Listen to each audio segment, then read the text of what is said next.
Live stream coverage beginning at the Weather Network, on all of our digital platforms as well. Hello, everyone. I'm Sophia Kambalia. Settle in for the next hour, maybe 2 hours, as we take you on a deep dive of our internal conversation here at our forecast center at our national headquarters, as all eyes are on the Prairie provinces. Another volatile day, severe weather outbreak. Multiple days we have had tornadic supercells.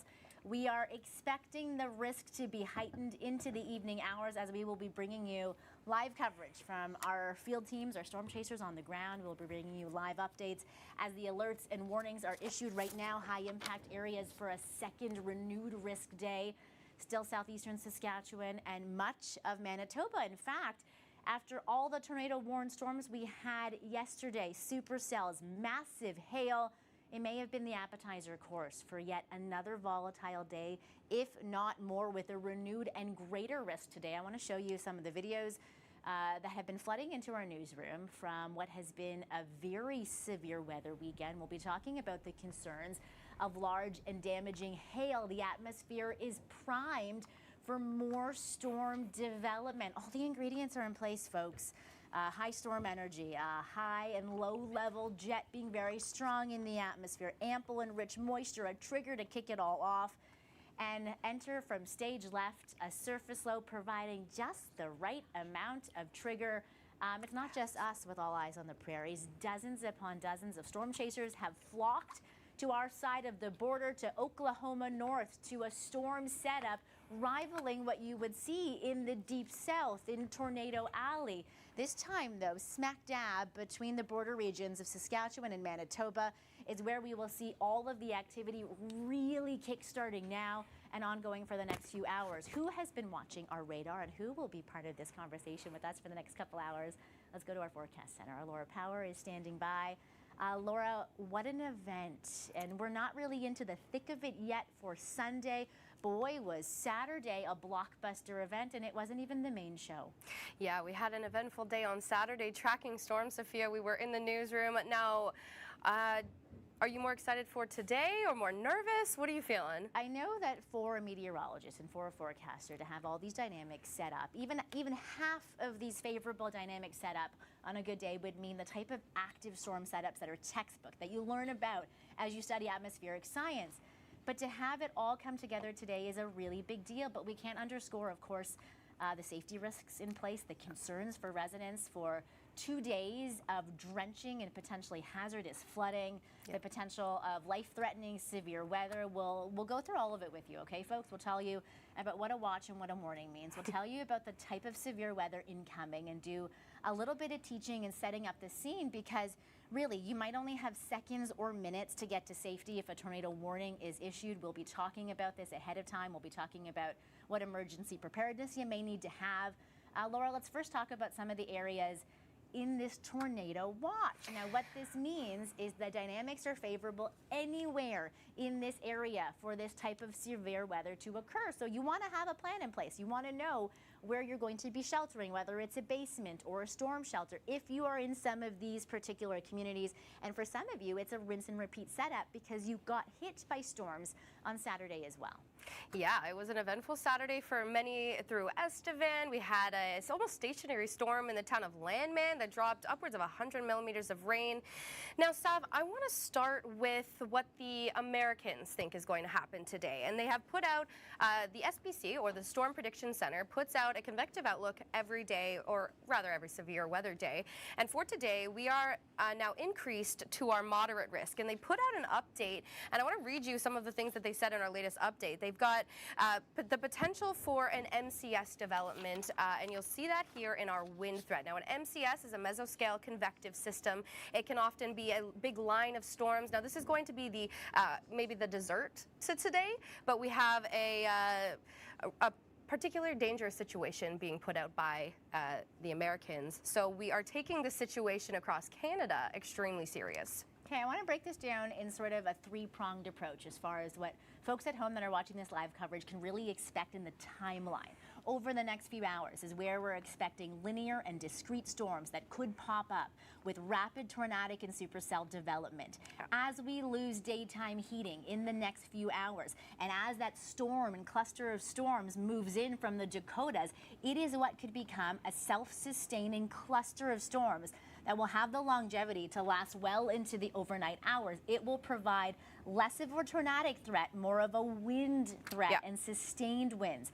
But over the next few hours, we are looking at the explosive storms that have the baseball-size hail, the tornadic winds, the drenching rainfall, and they could be popping up anywhere in this risk area. And then we move over to that overnight period, to that risk that Laura is talking about, to that big setup stateside with those clusters of storms that could really bring drenching and flooding rainfall. I don't think we're talking enough about the threat of rainfall. This is multiple days on end of drenching rainfall within these moisture-laden storm systems, and many of which are really staying stationary along these boundaries. Let's talk a little bit about the threat of rain here.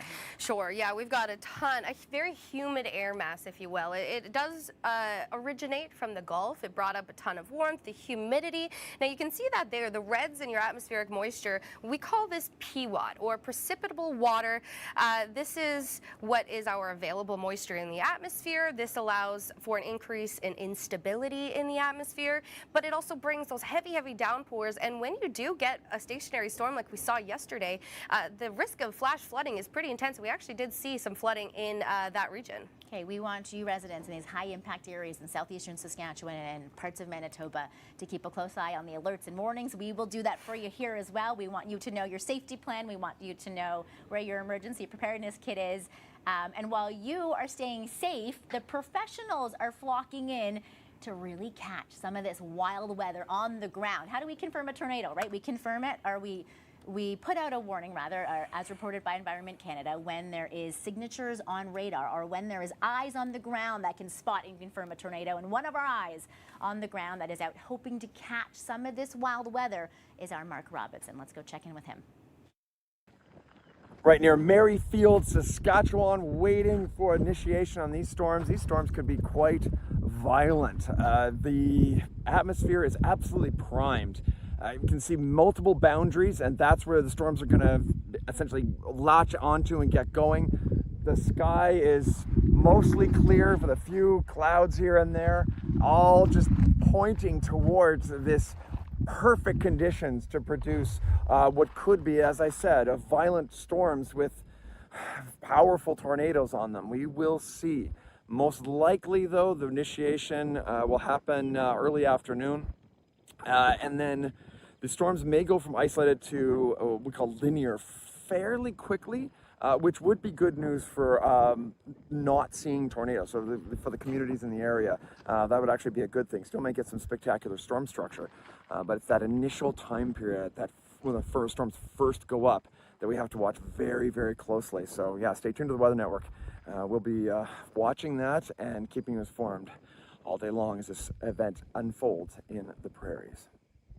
We were talking to a few storm chasers off camera earlier this weekend, and they were saying this is the type of setup and the type of event that they've been waiting literally their entire lives for, to get out there and catch this type of textbook powerful weather.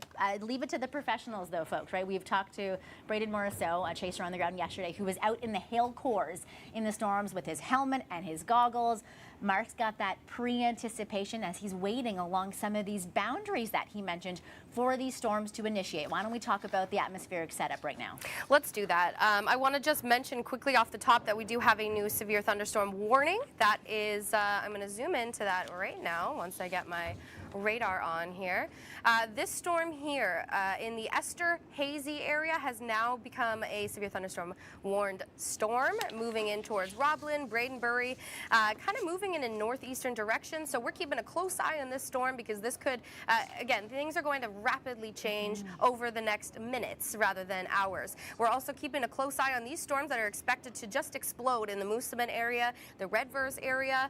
But let's get into the nitty-gritty, Sophia. I want to first show you what happened yesterday, the explosion that we saw on satellite with the storm just north of Estevan before we lost daylight. It was absolutely a picture-perfect storm on satellite, and it did not really move. Now, as it stands right now, I don't know if you can really see it, Sophia or viewers. We've actually have two directions of cloud cover here. We've got a surface level wind, which is the surface level clouds, and then the mid-level clouds are going in different directions. And what that means is we have a lot of shear in the environment. And Sophia, shear usually means when we have winds in different directions, we get rotation. And you can imagine when there is that contrary direction in those upper and lower level wind shears, you're going to have strong updrafts, you're going to have a tornado, or not rather, a supercell that can really go from 0 to 100 when it comes to the potential for severe weather. Like tornadoes, slightly different dynamics up towards the interlake regions as well.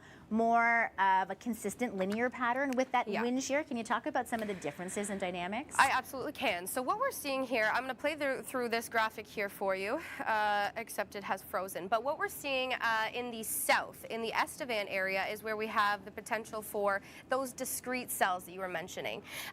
Ignore the graphic that you're seeing right now, it's frozen, but for the discrete cells across the south, let me just zoom into this frozen graphic. Yeah, those discrete cells, more hail potential. They can really become separate. Those updrafts are higher impact. A linear cell, maybe a little bit of a lower hail impact, but still a longer lasting storm, correct? Correct. So this has a lot to do with how the winds play in the atmosphere. What we have at the lower level is a directional wind kind of coming from the northeast. Pair that with an upper level wind coming from the southeast, you get quite a lot of shear, and that is exactly where we're going to see these cells begin to populate, the discrete ones, the more possible supercells, the right movers, the rotators. Now up north, towards the north of Moosomin, towards Dauphin area, is where we have the winds rather beginning to line out in one direction on the surface and in the upper level, which in turn supports a linear type of storm. Now the problem with these linear storms is that they move as one line, but the main hazard will be those extremely damaging wind gusts. Okay, maybe we go to the radar now. I want to actually zoom in on a few particular areas, and here is why. Folks, I really want you, especially if you're under a severe thunderstorm warning, like in Estevan right now, to pay really close attention. It could be upgraded very quickly to a tornado warning as well. We have our first discrete cell. Again, these are these high impact mover and shaker type cells that are popping up really quickly near Moosomin. I want to talk about that. And we also have a question, Laura, from a viewer. What's going to happen in Dauphin, Manitoba? Folks, in Dauphin, boy, have you had a few rounds of active weather. So maybe you can talk about that cell in Moosomin, and we'll also service Dauphin as well, because it won't be over for you. Even if you do get a storm now in Dauphin, there could be more as well. Yeah, well, let's take a look at this little cell here in Moosomin. That is, it looks like it's nothing. It looks like it's a tiny little cell, but in fact, that has grown out of nothing. It entered this perfectly primed, very unstable atmosphere, and it kind of fed off of the stationary boundary that we're seeing in place. Now, that storm is just getting going, but as for Dauphin, we are seeing that you're going to be in the threat for that linear storm. So you're going to be in the threat for the very damaging wind gusts as we head towards Dauphin Lake, rather, the potential for very large hail as well. The hail threat, Sophia, is pretty intense. Yeah, and as these storms become linear and they become more self-staining, they have the potential to have more rotation within them and actually create even more hail, right? Yeah. Let's talk a little bit about the hail, because it has really had main character energy in this storm setup this weekend. Baseball size hail, golf ball size hail, ping pong size hail on the lower end of some of these storms, which is still a lot to shake a stick at. The hail potential is massive when you have these opposite shear and wind directions, when you have the chance for this hail to have residence in a storm. Let's talk about this for a minute, because that hail core, that bit of frozen precipitation, can last in a storm for quite a long time to gain size like this. So for hail, I'm not sure if our viewers are familiar with the formation of hail. We actually have a bit of a graphic here for you, but it's all dependent on our updrafts. The winds that are getting pulled into the storm, rising upwards, and the bigger that area of updraft is, the more the hail gets circulated in the storm, and it'll go up with the updrafts, down with the downdrafts, and the more it circulates in the system, the bigger it's able to form because it's coalescing with other pieces of hail and ice in the thunderstorm. So for this situation, we're seeing extreme updrafts, but this is also going to lead to cold air aloft, which just intensifies that whole system as well, and we get into that hail threat with the strong updrafts. Good word, coalescing. Okay, take us back to the watch for a minute. I want to remind everybody, if you're just joining in right now, tornado watch is in effect near southern Saskatchewan, southern Manitoba, amid high impact severe storm risk. We're watching some severe thunderstorm warnings pop up as well. I really want to zoom in on this first supercell, can we call it that, developing near Moosomin. We're watching it in real time developing. You saw it, folks, just pop up on the radar just a moment ago. Let's watch how it's grown in just the last, 3 minutes since we checked on it? And then I want to show you some visuals, Laura. So take us to that cell again near Moosomin. Sorry, Sophia, could you repeat that 1 second? No, of course. Laura is in the forecast center, legitimately still working in forecasting, while I'm here asking her to pull things up for you. Please. You are literally, folks, within our newsroom with us right now as we cover one of the severe storm events of the decade. Yeah, people are throwing around this term. So as you can imagine, Laura is busy working right now while I'm asking her to storytell with me. I want to go to that cell in Moosomin, Laura, again, because even just since we looked at it 3 minutes ago, it is growing. Can we call it a supercell yet? That is what I was just distracted by. Our behind the scenes beautiful Rhythm helping us out here. She just came to tell me that this is starting to have the classic signature of a supercell, meaning we're starting to get into the extreme updrafts. We've got the rear flow downdraft as well. We've got the rotation starting to spot across this storm. So this storm is the one to watch. That is the discrete cells that we were mentioning. Okay, you've looked at these storms on radar. We'll check back with this cell in just a moment. Do you want to see what these look like? Boots on the ground. The professionals are spotting these storms, so you don't have to. Let me show you what some of the storms near Carlisle looked like. Oh my goodness. It is devastatingly beautiful. I believe our Mark Robinson captured this. He was on a plane as quick as he could be when he realized the dynamics in place.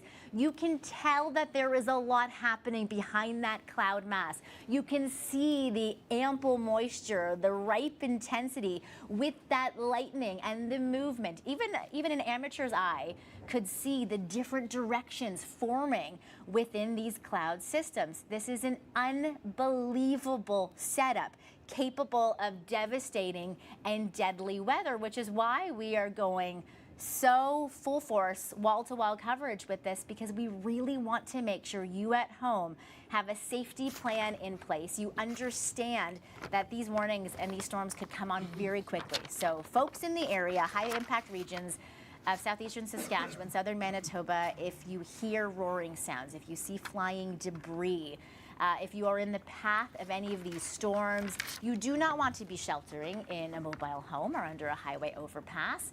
You want to make sure you're in a basement, a storm shelter. You want to be, if you are in an apartment building for any reason, you want to be in a hallway or an interior room at the lowest level possible. We will continue putting out the safety meshes and keeping you safe, and we'll keep checking in with our chasers as well. I believe we have a question. Could Saskatoon see any strong storms? Great question. Sask, you are. Where have we? Saskatoon. And while Laura's looking, folks at home, if you're watching on YouTube, if you're watching on our app, please ask us some questions. We want to give you the answers that you were wondering while you're safe inside at home. And our forecasters are here. Our chasers are on the ground, so you don't have to be. Saskatoon, are you sitting this one out? Or are you going to get some action? Saskatoon, I believe you are pretty much in the clear for this system. You are going to get some showers. You might hear a rumble or see a flash of lightning, but the real action is going to be in that mustard color, as you referred to it yesterday, Saf. In that mustard color is where we have the highest risk for storms. But it's looking like Saskatoon. You're getting into some convective showers right now. Okay.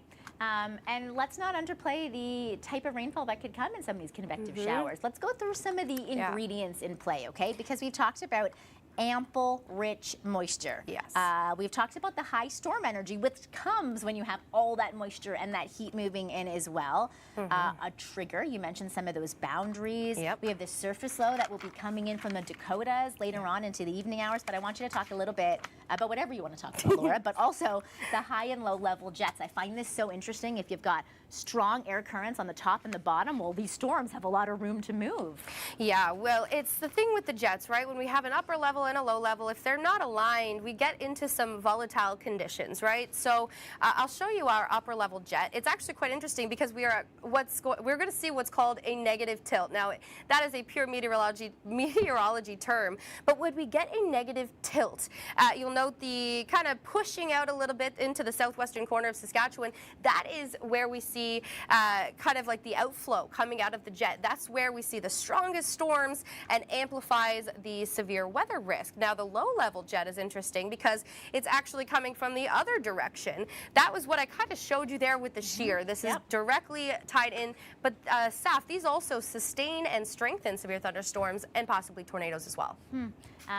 Laura, we have another question about the Moosomin cell in just a minute, but I want to actually go to Mark Robinson in the field and give you a second to track that Moosomin cell. And also, folks at home, were you counting how many storm ingredients, how many atmospheric ingredients, favorable ingredients did I mention? 1, 2, 3, 4, 5, 6, 7 on a good active day, on an intense and severe active day. You need 3 or 4 of these things. I know. We've got everything and the icing on the cake. Let's head to Mark Robinson. He's actually going to talk a little bit more about cloud formation for us. He's been hearing us, I think, and the cloud tops on these systems that he's watching about to pop up are massive. So, control room, can we take Mark Robinson out in the field?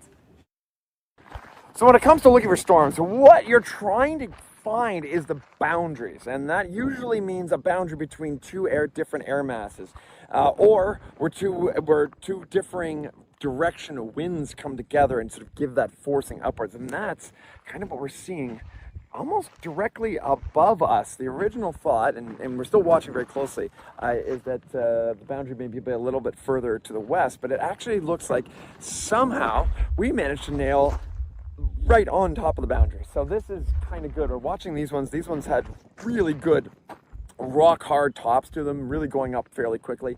And so be watching that. It still needs just a little bit more of an oomph. It's not quite warm enough. There isn't quite enough essentially coming together. That is the final little kick that we need to get these turned from that into something much bigger.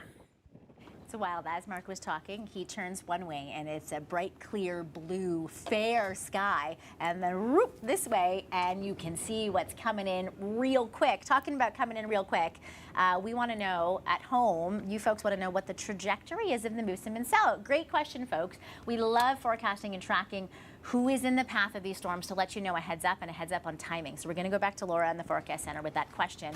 And if you are just tuning in at home, this is live stream coverage from the Weather Network. All of our teams are here, wall-to-wall coverage of this intense and volatile multi-day severe weather outbreak in the Prairies. We'll be bringing you any tornado warnings that are sure to pop up live. We're watching a tornado watch in place across much of the Prairies.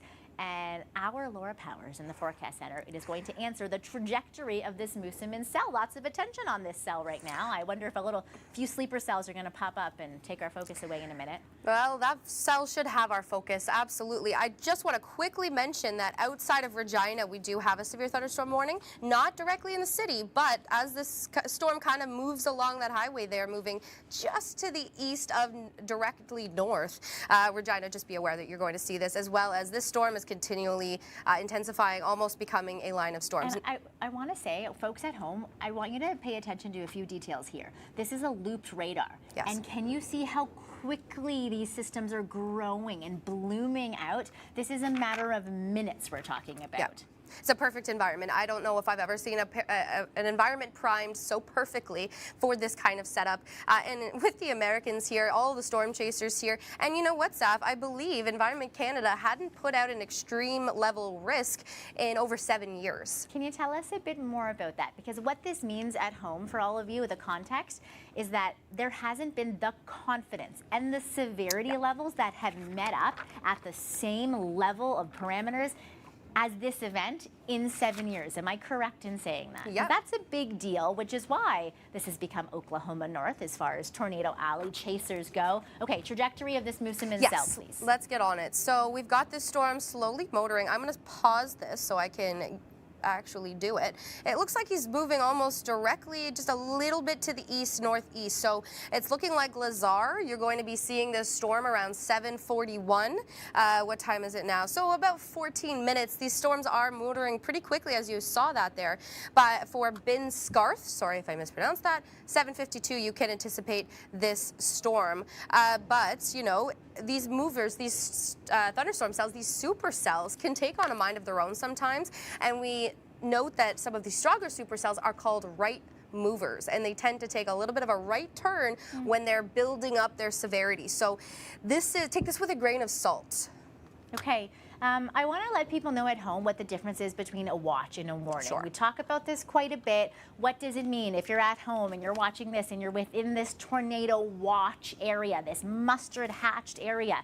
What this means is that the conditions are favorable for the development of the type of severe storms with one or more tornadoes possible. And of course, with that threat in this setup as well comes along with baseball-sized hail, sustained winds over 110 kilometers an hour, drenching rainfall. And then very quickly, a tornado watch can get upgraded, whether there's evidence on radar or a spotter on the ground, to a tornado warning. And what this means is this type of severe weather is imminent or occurring. You must seek shelter immediately, which is why we are here doing what we are doing for all of you at home. And why the storm chasers, that are the only ones that should be in the areas, have, you know, hail-proof vehicles and helmets and goggles to do all of this. Can we go back to a wider picture of the radar now, yeah, Laura? And I want to give everybody just a good overview, bird's eye view of what is happening, because the dynamics in the low-level jet and the high-level jet and all these ingredients you were talking about are so favorable. And we are watching, even in just the last few minutes, so many more things populate here. Oh yeah, when we were anticipating this, it was things to go from 0 to 100 in just a few minutes. Now, I have gotten a few pieces of information I'd like to share with the audience. That cell, let me just clear that off. That cell that I was mentioning south of Regina, that's almost directly next to Regina at this point, it is with the winds, or sorry, the hazards. We've got strong winds, 90 to, sorry, I keep playing with this earpiece, it will not stay in today, 90 to 100 kilometer an hour wind gusts, and the hail is looking upwards of quarter-sized hail. Now, my other note here is for the Moosomin storm. Oh wow, look at that new signature on that. That is absolutely motoring. That is a supercell if I've ever seen one. Now, the cell is according to my managers, the cell near Moosomin is elevated and rooted in a more stable layer, so there's a less of a tornadic threat. But I wonder if that means it could become more stationary. We've seen this with some of these storms. As they become more stable, they stay put in this setup. So we'll wait and see. But can you tell me more about why, when you initially saw that Moosomin cell, you said that's a supercell right there? Are you seeing a bit of a curvature? Like, what are you seeing? Are you seeing that core? Yeah, the typical look is almost like a heart or a butterfly. You start to see two ends curving out because of the amount of helicity in the storm, the amount of energy. We've got so much healthy updrafts and support to keep these storms moving, but as I was just told, it is entering a more stable environment, but we do have a severe thunderstorm warning on the smaller cell south of it. So that means that that cell is becoming more of a problem. We're seeing the more stronger criteria on this storm, and I was told the storm south has more energy and rooted in a more humid air mass. And I want to show you our humidity really quick, Saf. This is current humidity, and you'll note these storms are entering an area of almost 100% humidity. Okay, I want to confirm for me and for the viewers at home, because I had our control room talking to me in my ear as well, that storm near Moosomin, signatures, outflow, helicity. You used some great weather words. What this means is it's signature and textbook for a supercell. And then that storm into the south in a much more humid air mass. Is that a good contextual summarization there?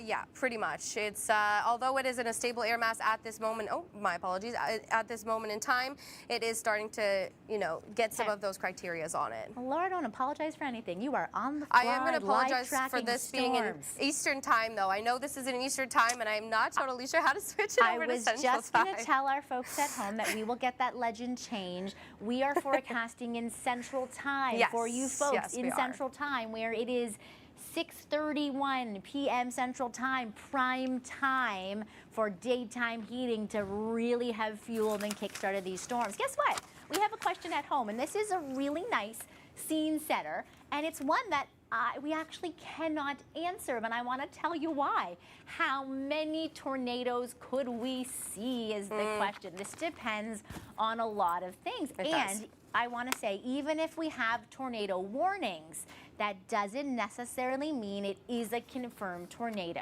No. So just because you have a tornado warned storm doesn't necessarily mean it's a tornado. And we might not even be able to know, Laura's going to jump in on this more in a minute, we might not even be able to know how many tornadoes were in some of these linear massive cluster storm systems until tomorrow, the next couple days, as the Northern Tornadoes Project comes out and does their site assessments and their ground surveys. Is that correct? That is in fact correct. What can happen with those linear storms is we get embedded rotation. So we can get rotation within that line of storms. Doesn't always necessarily spawn a tornado. Okay.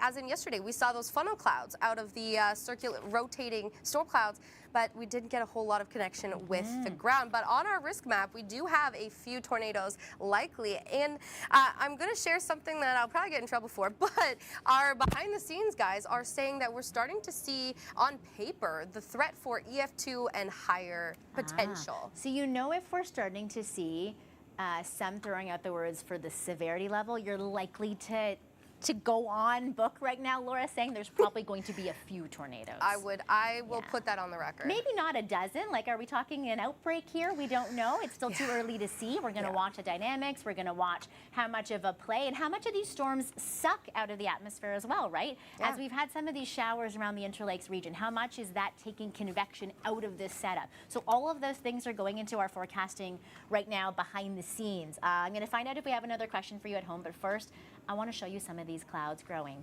Is it Estevan that we're going to right now? Oh, Elkhorn, thank you, folks. Oh my goodness, just south of the storm that we were looking at just a moment ago.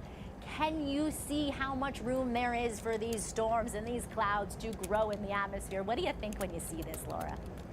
Oh my gosh, I just think towers. I see bubbling storms. These massive cumulonimbus clouds are pretty picturesque, and you can actually get a time lapse of these clouds and physically see the convection bubbling like a pot of water. It is the atmosphere. If you can't tell, I'm a little bit passionate. And it looks beautiful. It does. But these storms are deadly Yes. if you are in the path of them, which is why you need to have a plan in place. Let's go over some of this. A flashlight, batteries, maybe some of your documents ready, a crank radio. We haven't talked about that in a while. Your medications, your food, 2 liters of water per person. Cash, coins, if there is power outages, if you are in some of these high impact regions, these are conversations you want to have with your family. You want to know where your shelter spot is going to be. You want to make sure it's away from windows if possible, because if so many of us in the industry are watching this setup very closely, it is because it has the potential for severity. We want to keep you safe at home, but we also want to do some teaching here, right? We want to let you know a little bit about some of the dynamics in place, because this is a really fascinating setup. Even just talking about the differences between the different types of storms, that could be kind of cool for us to chat about, Laura. I don't know if you have a map to show it, but there are discrete cells, and I'm going to set this up and then you jump in with more color, okay? Okay. Discrete cells, more hail potential. They can really separate in this energy, and they have those higher impact updrafts, highest tornado potential. And then you have those linear storms, lower hail potential, as that hail has a little bit of a less time to be in residence in these storms, but bigger wind potential. Look at this. Laura's got stuff on the ready already. Here I am just pulling stuff out of nowhere.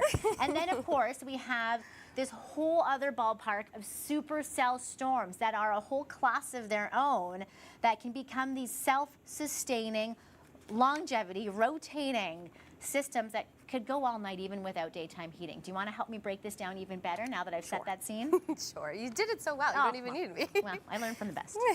So the squall line type is what we're referring to in the Dauphin area, where we're going to see that line of storms lining out. That with the main threat being the extreme wind gusts. Now the supercells, or the discrete storms, are the ones that we're really focused on for the tornadic threat, the ones that could have those rotating updrafts, the ones that are the healthiest, the most supported with the upper levels. But then it's almost like we've got every kind of storm during the next 12 hours. The late night storm is where we're potentially going to see the MCS, or the mesoscale convective system.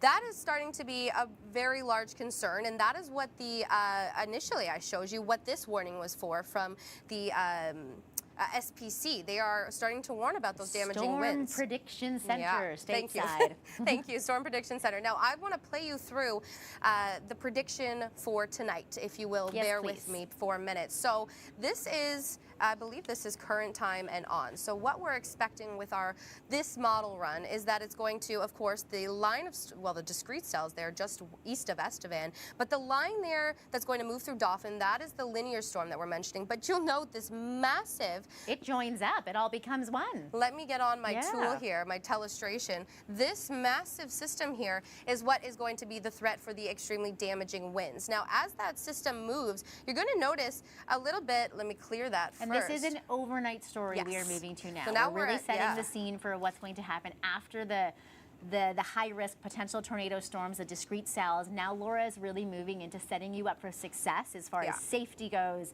and storm watching goes for your overnight period. Okay? So for this storm, you'll note this part of the storm is starting to kind of what is called bowing out. It's a bow echo, and when that occurs, it's because the winds, Saf, are so strong that they're literally forcing the center of the storm out forward ahead of the rest of the line. And this is where we could be having hurricane force wind gusts throughout the overnight period, along with flooding and drenching rain.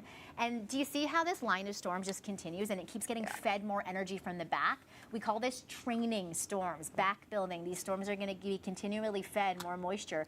And they're really like this line stays, like Dauphin, for example, might get hit multiple times. Brandon might get hit multiple times. This is your overnight, folks, after the chance of still being in favorable conditions for tornadoes and supercells over the next few hours Central Time. Let's talk a little bit about what's happening right now. I have a question as well from a viewer. Let me ask you that, then you can show me what's changed on radar in just the last few minutes. It's really fascinating watching even just us going away for a few minutes to radar to coming back, how much is changing. Question from home: is the Yorkton, Melville area at risk from these storms? How cool is it you get to ask our meteorologists instantaneously with this cool tech-savvy live stream? Okay, Yorkton, Melville. What do you think, Laura? Yeah, so Melville, Yorkton area, you're in the severe thunderstorm watch, just outside the tornado watch. That does not mean that you should have your guard down. It is absolutely imperative that you remain, look, if we do a distance here, let me show you here. If we do a distance from this storm to the highway connecting just about Yorkton and Melville, not even 50 kilometers away. So this is absolutely imperative that you remain vigilant and continue to stay up to date with us or Environment Canada's alerts, because this storm just to the right of you or to the east of you rather, is really intensifying. But again, it's going to be that kind of situation where we could see round after round of storms. And be very open to changes as far as the alerts and watches and warnings go. The atmosphere is primed for anybody in this area, even the severe thunderstorm areas rather, to maybe switch over to a tornado watch, right? These are very loose boundaries right now, as things could be changing rather quickly. Okay, I want to talk a little bit about hail, folks at home. Laura, if you want to quickly show us the different hail sizes. Can you imagine a baseball-sized hail hitting your vehicle, hitting your home, hitting your windows? That's what these supercells are capable of producing. I want to give you a little bit more information. So watch this, and then Laura and I are going to come back with more live stream. You've heard it before. The severe weather alert comes in, and with it, a warning of nickel, golf ball, or even baseball-sized hail. But what exactly does hailstone size mean for hailstone damage? We do have some information in terms of what some of those lower thresholds are for when you start to see damage to different types of impact receivers. Experts say even pea-sized hail is a risk. Large amounts can plug up drainage systems, leading to flooding, and can damage crops. If hail is forecast to reach walnut size, it's best to move your car under cover immediately if you can. That's around the size that you start to see visible dents in vehicles. But while factors like high wind and hardness can make a hailstone more damaging, typically it'll take something bigger to damage your windshield or your roofing. Probably only need about 40 to 45 millimeter diameter stuff to start seeing damage to especially asphalt shingles. Even minor roof damage can mean moisture penetration, mold growth, and costly repairs for your home. And when hailstones reach baseball size, they begin to total vehicles and put holes in buildings. They can even be deadly. So it's around baseball and that level of kinetic energy that we're talking, that you then start to have a very real fatality or serious injury risk. And hail can get even larger. In 2022, a hailstone was found in Alberta that set a new Canadian record at over 12 centimeters across. Researchers hope that emerging technology can help them better study hailstorms to improve forecasting, protect people and property, and learn more about just how big hailstones can become. Maybe we'll be able to be more targeted in telling, which parts of a given city might need to, folks living in that area might need to put the cars in the garage or something like that. Wow. A lot of folks at home want to hear more about hail as well. Baseball-size hail is what we are dealing with as a renewed threat, along with tornadoes. Widespread risk beginning in your evening hours now. Central Time in some of these areas. The risk has actually expanded. Do you remember seeing our coverage? What an active Saturday it was. It was the appetizer course. So let's talk about some of the areas most at risk, and then I want to dive into more hail questions. Sure. Let's get into the storm. I just want to talk about the storm that's currently motoring near Redvers. It is looking very healthy. It's got quite a lot of... Take a look, Saf. It wasn't there, and it pops out of nowhere. Now, it's crossing over Highway 2, so if you are in that area, just be aware this is motoring. I keep saying motoring, but it works. It does, right? Can you actually zoom in even more? I want to talk about what that purple means, because it's going to go along with this hail conversation. Sure. Let me just get us into Central Time. There we go. So we are going to be seeing, where we are, there we go. So the purples there, or the deep reds, are the very heavy downpours. So this is tapping into so much available moisture in the atmosphere. So you can anticipate heavy downpours within this system here, as well as the threat for decent size hail. That high reflectivity, that purple area showing a potential mass in there, right? That hail. Just because this is not tornado warned doesn't mean it can't have sustained winds upwards of 100 kilometers an hour. Doesn't mean it can't have flooding and drenching rainfall and baseball-sized hail, like our chaser, Braden Marceau, saw and felt on the ground yesterday. Hail like this. You want to see what it was like for him so that he can do it and not us? Here's I'm currently near Lampman, Saskatchewan, where some really big hail is falling. We're getting up to tennis ball size hail here. This guy's car, he's taking hailstones right now. We're armored though. We have the Line-X truck bedding on here. We have a 1/2-inch polycarbonate windshield so you can throw hail right at that and it wouldn't break. We're watching our storm right now. It's still intensifying. That risk for tornadoes is increasing as this storm continues to strengthen. So make sure to heed those watches and warnings as they're being issued for this storm. For the Weather Network, I'm Braden Marceau. Braden, that was yesterday. That was that storm we were forecasting and covering live for you yesterday around Lampman that really set up shop and stayed stationary. Ton of rainfall. We had a question, though, that we're going to answer in this next little bit from folks at home on whether we can expect baseball-size hail. We've been talking about that, but I want to let you know, in some of the linear storms later on where there's not as big of a hail threat, you're still talking golf ball to ping pong ball size hail. So the hail signature is a real main player in these storms with the type of setup we have going on. Probability of hail. Here you go, Laura. I've got all the graphics ready for you, Saf. We've got the hail threat is very, very prominent. This is going to be probably the main threat until we get into the damaging wind threat later on. So this is going to be like helmet worthy, wearing outside, stay indoors. If you are in a vehicle when you get into this massive hailstorm, stay in the vehicle, cover yourself if there's anything in the vehicle. Let's avoid overpasses, if we will. Remember, the name of the game is be in a basement, be in a storm shelter, be away from windows. If you are in a car, let's talk about this for a minute. Do you want to outrun a tornado? No. You want to stay stationary, pull over, try to find some kind of permanent shelter. Laura wants to talk about winds, so do I. I also want to let you talk about joules and storm energy, because everybody here in our newsroom, folks, could not believe the amount of joules and storm energy, and I'm not talking diamonds and rubies here. No, we have what's called CAPE, and that is our convective available potential energy, and it is what basically fuels, it is storm fuel.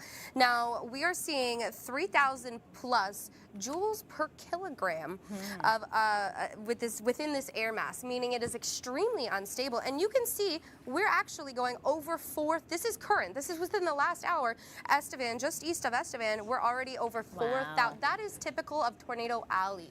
Wow. And what this means, folks, is if a storm develops in this type of atmosphere, it has this massive potential to grow. This is the growth potential of these storms, and this is off the charts, which is why so many storm tourists have come in. This is a line of where the potential lightning could set up. Yeah, we haven't talked about lightning as a potential hazard. Lightning kills people every single year. It is certainly a hazard to be cautionary of. I'm getting a note here that we're up to 3-centimeter hail possible on that Redverse cell. Quickly hopping over to my... let's have a look at that. Yeah, That's that new one that we just watched a moment ago. Correct. This guy here with that... sorry, we're back at Eastern time. I'm sorry. That little purple area there. This cell, it seems small. It's still sitting... let's actually play this through because it's still sitting over Highway 2. Let's see. With that 3-centimeter hail potential. This is a cell we looked at a minute ago, and we saw that purple area. What that means is a higher area of reflectivity. That means that there's some solid mass that this radar is picking up in that storm system. We are also, according to our super meteorologist, due east of Melville is starting to get into a little bit of rotation development. Okay. So this line of storms here that also kind of came out of nowhere within the last half an hour to 45 minutes is just pulling in all the fuel for it. And not only is there, maybe I'll give you a minute to see if you can find the rotation here on the fly too for us there, or where that signature is, but let's talk a little bit about this, because not only is it a linear setup, it also has that potential. Already we're seeing for maybe a bit of rotation. What this means is forecasters are going to be actively looking for a little bit of a signature to begin issuing, as detected by radar, a tornado warning. So we're going to be keeping you live, up to date on that. If you're just tuning in, folks, this is our live stream coverage here at the Weather Network. You are behind the scenes with us, seeing what we see, how we forecast in this type of severe weather outbreak. This is a multi-day severe weather outbreak. Yes, it is. I got my rotation direct detector for you. This is running through the last hour.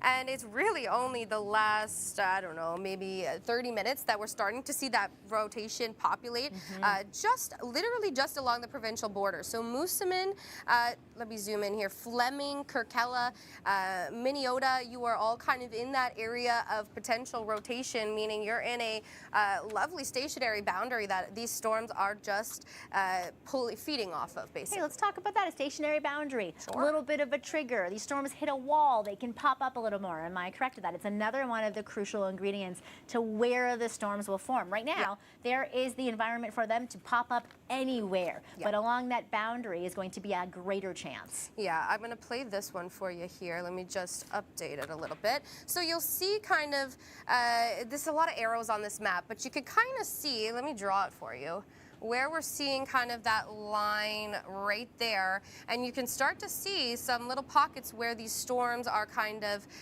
starting to get into some rotation. Now all the way over here as well. Now let me take that off and I'll play you through our boundary line. So follow that orange line there. That is where our boundary lies, and just behind that is where you're seeing the initiation of all of these storms. So that is the direct trigger for our supercell production. Wow, let's take a breath. Folks, if you're just tuning in, live stream coverage here at the Weather Network, volatile second day, severe weather outbreak. Pick an adjective. The prairies are primed for supercells, tornadic development, flooding rainfall, and baseball-sized hail. Are you just tuning in, and are you from the Estevan area? Because, boy, do you have some questions about what could be expected for you. We just looked actually at a cell near you. But Estevan could also be in the line for this cluster of storms into the overnight period with more of a wind and rain threat. Laura's going to answer for those of you watching in the Estevan area. Thank you for sending us your questions. You have a direct line of questioning with our crews here covering this severe weather outbreak for you on YouTube, on all of our platforms, and of course on our linear TV channels. Estevan, Laura, what do you think? Let's play through our most current model run. So this is the HER that we're playing with in our 21 Zulu model. That probably means nothing, but... Well, you know what? I think it's kind of cool, actually. Maybe you can show us a different model after. And yeah, folks, this is what we do here. We look at the different models. We look at which one is closer to what we think is going to play out as reality, right? So, yeah, we compare them with models. You want them all to be kind of similar. That way we have the confidence to forecast. If they're all different, it makes a tricky situation. Okay. Now this one has been, the scenario has been forecasted a few days out. We know this is playing through. So let's talk about Estevan and then we'll switch models. Okay. So for the HER, we've got that storm complex, if you will, developing north of Moosomin. We also use these models we look at current and who's looking closer to what's actually happening right now. So we do have pretty similar to this. We can anticipate, Estevan, you're going to be in the volatile area. You're in the environment for the storms, as we saw with that 4,000 joules of CAPE. But if we play through this model, it's looking like you might miss out. But again, this is not an exact science. Let's put on our other model. If you give me a moment, there we go. There's the other model. So let's start back at the beginning. What a difference. Really, though. So this the model, truth is somewhere in the middle. yeah. So this one's putting everything a little bit further west, right? This is our NAM 3K, if you will.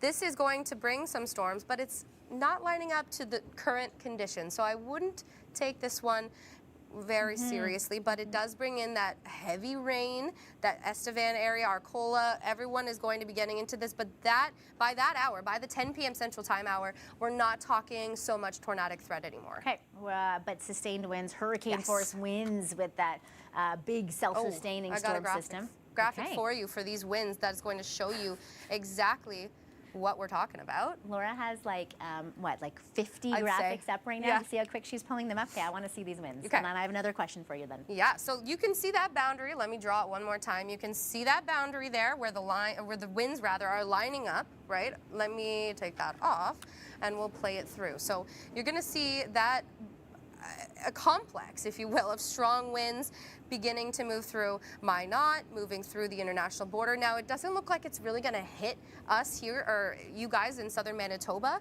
as intensely. It's more of a North Dakota story, but this is going to have a direct impact on our weather here as well. Yeah, but even a slightly lesser intensity to what they are expecting stateside is really going to pack a punch here at home. If you are just tuning in, you are watching Sophia Kambalia and Laura Power in our forecast center and here in our newsroom live stream coverage as we are real-time forecasting and covering the severe weather outbreak in the prairies. We've had multiple days of tornadic potential, supercell potential, massive hail. You folks are hearing our conversation just like we would when we are covering a massive event like this. You're watching our live stream on all of our platforms and you're able to ask us your questions. And the next question is a perfect segue to where I wanted to go. I wanted to go big picture and just show you some of the high impact areas. And you at home would also like to know how many areas of concerns are we seeing right now? Can I rephrase this? Laura, how many areas could be a potential concern? Pretty much everybody on the board. But what are the areas of concern right now? It's a great question, actually. Yeah, it is a good question. It is, really. So while we were working through everything today, we had a couple areas to highlight. And let me throw this back in Central Time to just get an accurate. There we go. So perhaps, there we go. So the blues are gone, but that's okay. So the two areas that we've been highlighting, and I'm going to draw them for you here. We've got the area down here is where we're potentially going to see what you had mentioned, the discrete storms. Those ones, they're called discrete, but they're actually the ones that we need to worry about. They're the ones that are by themselves, the ones that have the supercell potential and that rapid development. Now, the other area that we're keeping a close eye on is from the Melville area, Moosomin, just north of Moosomin, all the way towards the Inner Lakes, through Lake Dauphin, Dauphin Lake. That is where we have the potential to see the linear storms with the very strong wind threat, the damaging wind gusts.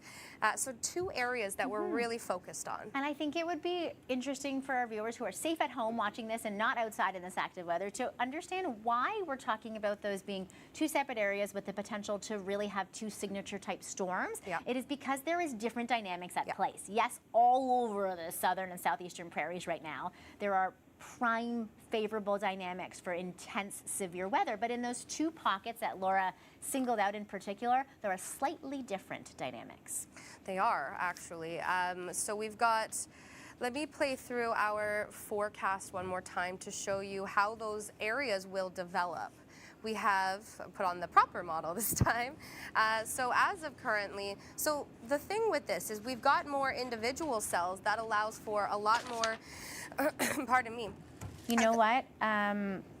Laura, I want to stop you here. I just got handed a warning here right now. It is not a tornado warning, Okay. correct? This is thus a red level warning. I'm confirming Oh, is real it time in our Regina? newsroom right now.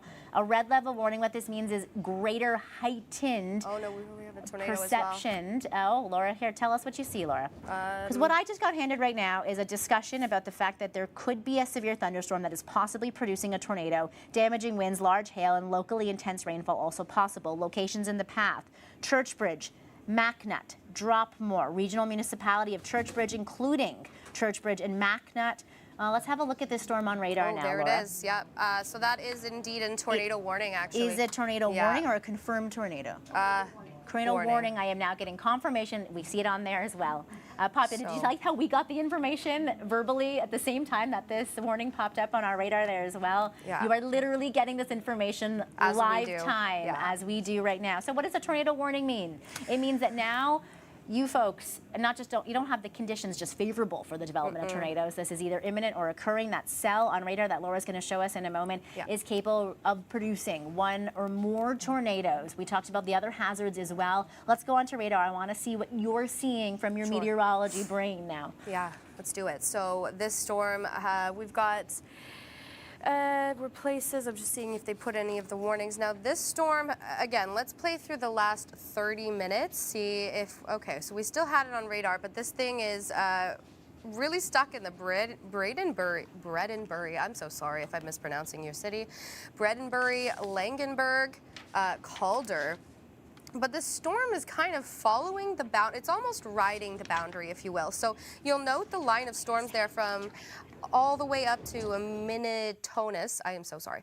That storm is almost relatively stuck in that area. It's slowly going to move almost as one, but we don't want, when we see the storm begin to break up, that is actually potential for stronger dynamics. When we see the line, we can almost assume that we're going to be seeing embedded rotation, strong winds, but we don't want this to be breaking up anymore. Okay, I want you to zoom in on the cell for me. I was just having another conversation offset, and I want to really make sure I understand what you're seeing in this cell. Tornado warning now been issued for Churchbridge, including Churchbridge and Macnut. It is for this cell right there. You can see the mustard hatched area, which was the tornado watch, being replaced in this geographic area with a pink box, that magenta box.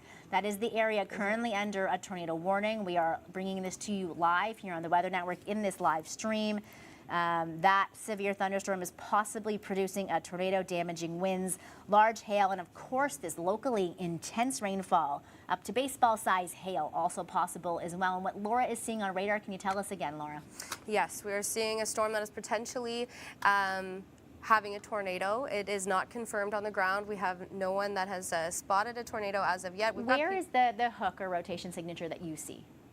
Well, we're not going to technically see a hook on every tornado warned storm, but we will get into the proper dynamics for the potential. So if there is a hook, it will be down in that Bredenbury area. Got it. So the area down on the southwestern corner where it is feeding in with the inflow and the rear downdraft, we are seeing that potentially become, as well as the hail core. We also want to pay attention to where that most intense hail core is. And the warning itself is saying to take extra care and attention should be exercised in and around the following locations: Tonkston, Roxton, Macnut, Lagenberg, Spy Hill, many places you've already mentioned. Looney to ping pong ball size hail, very heavy rain, 50 to 100 millimeters in this system alone. Damaging winds 90 to 110 kilometers an hour. And remember how earlier Laura told us about how when the supercells form that kind of heart shape, you are really seeing that inflow and that outflow winds, that rotation signature. We could see it right there. When you show us this rotation, I want to afterwards do a bigger picture look, because I'm sure lots of other things are popping up now. This is exactly the time, central time, when we thought with that influx of daytime heating that things would really kickstart, and things are starting to play out exactly how we forecast. Yeah, we're actually kind of getting concerned a little bit about this Regina cell. It has the paper I was handed a little while ago, I still haven't read it. The hail size is golf ball to tennis ball sized hail. So that is pretty impressive. That highway here, Pilot Butte, Zenner, all these areas you should be on high alert, because this is likely going to be some pretty damaging hail. So anyone along these highways, I believe that's Highway 10 there. What highway have we here? Highway 1, that is the Trans-Canada right there. So Capel to Regina, that section of the Highway 1 should be on alert. If you are just tuning in us into this live stream now, here from the Weather Network on all of our platforms, we are forecasting multiple supercell storms. We just watched one on radar over the Trans-Canada, all across the southern and southeastern prairies, as a very volatile setup is continuing in this multi-day risk. Sophia Kambalia here in our newsroom, Laura Power at our forecast center. You are watching live coverage as it happens behind the scenes here as we are forecasting and figuring out the dynamics at play and the timeline for you at home to keep you safe, and watching our chasers here on the ground as well. Laura, where should we go next? You want to just go big picture on some of the risk areas? Yeah, let's give a shout out to all of our areas of note. So we have, yes, we are back in Eastern Time. It will not stay in Central Time. Well, here's a look at the immediate warnings, and I'll show you the radar in a sec. But the red areas are our severe thunderstorm warnings. The purple is our tornado warning, and the orange is where you need to be on alert. So for our radar, let me pull it up here. And pay very close attention, because any of these warnings could be easily and very quickly upgraded. Yes. The ingredients are there, right? We listed them off earlier. High storm energy, ample instability, high and low level, strong winds aloft, ample moisture, a trigger, a surface low, a boundary. What else? There's nothing left to add here. Every part of the cake that we're ready to put into the oven is here, with the icing on it as well. Yes, this is, you know, we've got all the storm chasers up from the States, the big boys, Reed Timmer, Matthew Capucci, we've got Brandon Kopic in our backyard, which and is our Mark Robinson is among them as well. We'll go see him in a minute. Yeah, absolutely. So a couple areas that we got to highlight, of course, that Regina storm that I mentioned along Highway 1 and Highway 10 intersecting. That has got a golf ball to tennis ball sized hail. We've got this storm still motoring north of Redvers. Now it has crossed over Highway 2, but it is Merrifield, Ryerson, Cromer, and eventually we'll get up to that section of Highway 1 will likely be impacted by this cell. So you need to be on high alert for Fleming, Kirkella, Ekhorn. And you'll note, Sophia, that original storm that we were talking about in Moosomin started there. Now this next storm is passing over them. So likely more rainfall accumulation. And of course, our big line of storms. Now, we were saying that we could get embedded rotation within these lines of storms here. So it's appearing that just south of Highway 5 in the Calder, Roxton, just west of Roblin. Can I give you a minute to tell us some of the communities maybe in line for this tornado warned storm and some of the others? Right now, again, if you're just tuning in live right now, Churchbridge, MacNut, Dropmore, under a tornado warning right now. You want to stay away from windows and glass doors. Go to the basement, a storm shelter, preferably away from windows. Cover yourself with a mattress or a sleeping bag. These storms pack a punch. We're talking baseball size hail, winds upwards of 110 kilometers an hour possible as well. Who else could be in the line of some of these storms, and when? Of course, we are forecasting in Central Time for you. Yes, we're trying. So this storm is going to reach the town of Roblin by 8:15. That's 10 minutes away. Deepdale, further north, you can, well, not too much further north down here, only 2 minutes after that. So this storm, but it's likely you've already seen some heavy downpours, likely some bright flashes of lightning. Let me throw on lightning here for a second. Wow. Wow. Yep. It just goes to show you how much storm fuel and how much instability. Expansion. Sorry to cut you off. Our tornado warning has expanded. Maybe zoom in on that area. We'll talk about some of the regions now within it. We'll wait for the new warning to get printed off in just a moment. But yes, that is expanding. And further to the east, we talked about the east leaning as far as movement goes for many of these storms. Yes. That northeast movement is what's going to continue. Now we've got Inglis, Russell just on the outside of it, as well as Binscarth.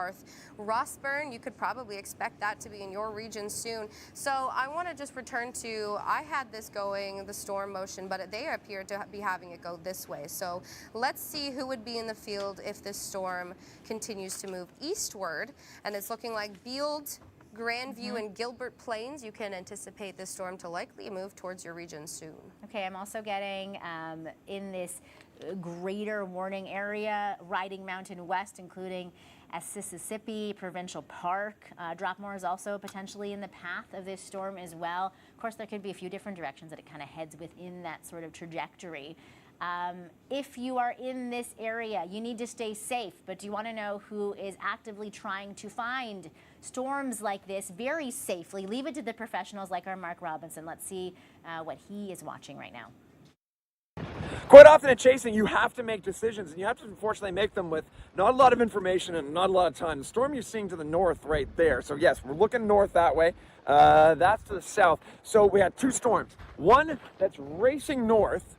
Parameters up there, still good, but what I'm seeing is the base on that is still very, very, very high. So it's not really getting into that really good moisture and heat at the surface. However, the ones to the south, not looking quite as good, but they're in the better atmosphere. So you have to make a decision. Do you race after the ones to the north, maybe not make it and just continually trying to catch up to it, or do you let the storms come towards you? And I think in this case, I'm gonna let the storms come towards me. So from the south up towards the north, and so these ones are, I believe, started in the Carlisle area, I think. Don't quote me on that, but they are coming up towards us. We're just, oh boy, we're sort of a little bit south of the Transcan, just on the Saskatchewan-Manitoba border. There you go. He's right. That's exactly where Laura was just checking out some of those storms around the Trans-Canada. If you're just tuning in, live stream coverage here on all of our platforms from the Weather Network. I'm Sophia Kambalia. Tornado warning for Riding Mountain West, including a Mississippi Provincial Park. Locations in the path of this storm that could have golf ball to tennis ball size hail.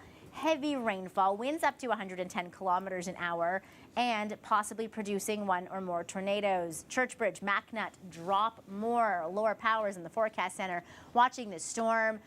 It's really interesting watching Mark out there, and for you as well, Laura.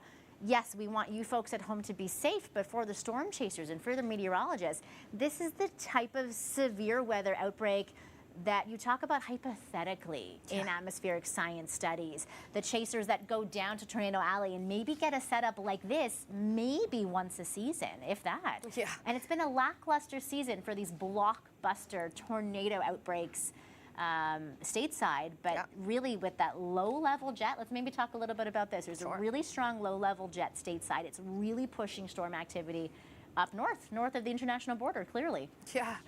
Well, our upper level jet, as I mentioned, it's got a negative tilt, which is a key ingredient in amplifying the storm risk in that region. We've got our left exit that allows for intensification kind of, let me show you actually where I'm talking about here. So as this plays through, I'm going to pause it and I'm going to draw. So this area here of the jet stream, it's known as an exit region, and when that tilts like that, it is really just ejecting energy out of it into down to the surface, in fact. And when we have our surface winds that are also well, not only coming from the opposite direction, but are also quite intense in the area that we're mentioning. That is what we call shear. Shear leads to rotation. When we've got winds going one level this direction, one level this direction, creates the rotation.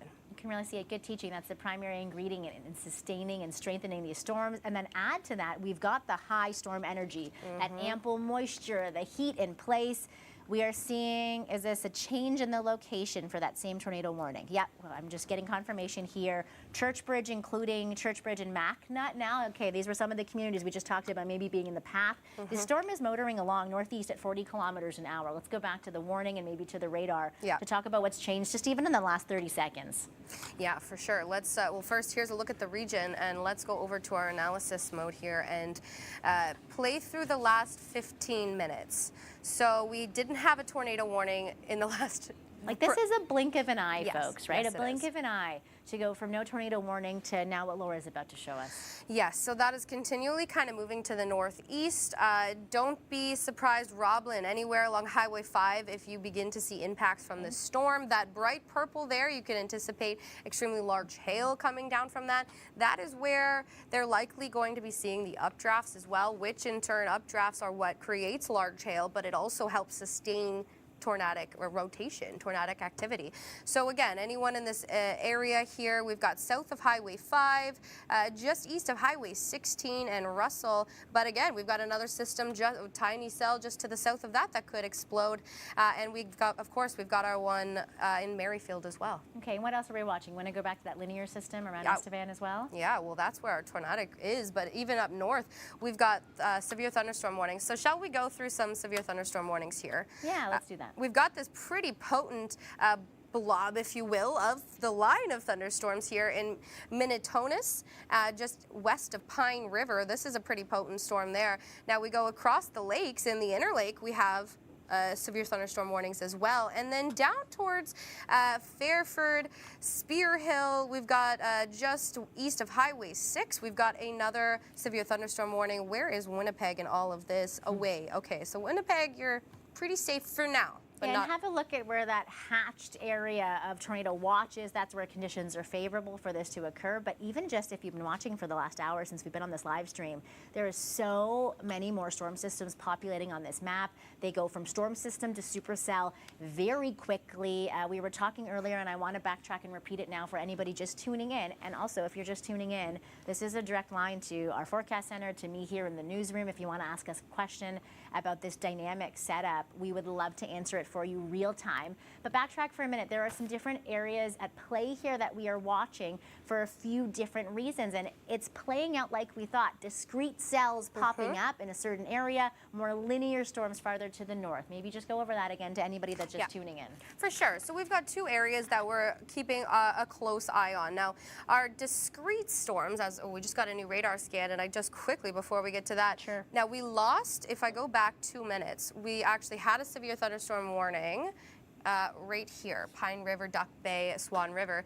But when we go through the next 2 minutes, it dropped and was put back. So this is the quickness of these alerts. Don't take your guard down at all if you are in any of this region, because things are quickly changing. And these severe thunderstorm warnings could very easily be upgraded to a tornado warning. These discrete type cells, right? We were talking about the different types of cells. Yeah. Further to the south, where these, that's okay, you're doing great. Further to the south is where we have the potential for these really higher impact, highest tornadic potential cells that could just pop up out of nowhere and go from 0 to 100. And then further to the north, these linear storms, maybe more of a wind threat, slightly less of a hail threat, but still some rotating storm threats. Yeah, absolutely. So the discrete storms have the greatest tornadic risk. Before we get into that line of storms, those guys are the ones that we're going to watch between the 8 p.m. Central Time, which we are back in Eastern Time, Central Time, there we go. Yeah, really for the next few hours is when the most heightened risk of this tornadic potential is. And then folks in the prairies, you don't get a breather into the overnight period. We've been talking about that massive cluster of storms that will be forming and really packing a punch into the overnight that will ride right up into the international border to many of the areas that could be tornado warned and watched with intense rain and even hurricane force winds. Do you see what Laura's doing right now, folks? She is reading reports as they come in. She is forecasting on the fly and creating and watching graphics for us. I'm going to talk to you for a minute, though, and just do a little bit of an update and review for you here. We are currently watching a tornado-warned storm for those of you in Churchbridge, including Churchbridge and MacNut, Shellmouth, MacNut, Dropmore, Assessissippi Provincial Park, and Inglis. Potentially locations in the path of this storm that is possibly producing a tornado. Looney to ping pong ball size hail, 50 to 100 millimeters of rain, and up to 110 kilometer-an-hour winds in this storm that's moving 40 kilometers an hour. There are many other supercells at play that could be just as damaging as well. Tornado warning is issued, though, when the signature of rotation is noted via radar or by a spotter on the ground. And boy, are there a lot of spotters on the ground as well. But the radar coverage isn't super dense in the prairie provinces as well, Laura. So there could be other storms as well that have some rotation that maybe the radar isn't picking up as well, because the dynamics are just so favorable. I wouldn't count out any of these severe thunderstorm warned storms as well. No, absolutely. So everything you see in the red right now, could potentially be escalated, right? So what we're keeping a close eye on is the storms in the southeastern corner of Saskatchewan. And I was handed, actually, you'll be interested to hear this, I've never seen this before, a piece of paper with every kind of town and highway within the path of this particular storm. So this one here in Maryville is going to be impacting the Trans-Canada. We've got Highway 48, 256, 600, 308, and the list goes on. So we've got some very good detail here, but again, we're keeping a close eye on these storms, as well as who's outside the tornadic threat is this Regina cell, and it has some pretty decent hail. We're talking quarter-sized hail. Yeah, let's backtrack some of these characters in play on this stage right now. You were talking about this cell to the east of Regina for its massive hail potential, the fact that it was riding the Trans-Canada. It is really looking pretty stationary right now. Maybe tell me a few of the other players along with this one on stage right now. Yeah, sure. So this one is going to be impacting, you'll know, this is the last half an hour, Sophia, and we did lose the bottom warning, but this is really kind of stuck here over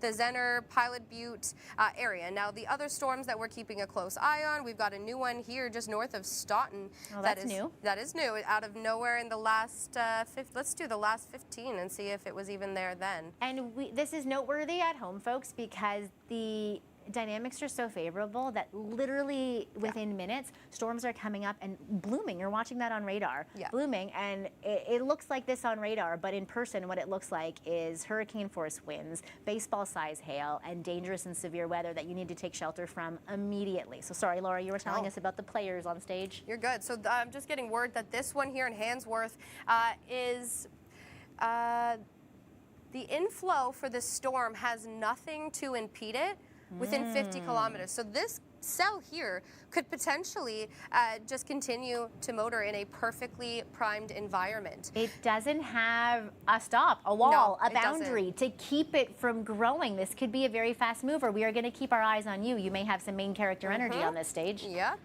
In terms of the other areas we're watching, we've got the storm.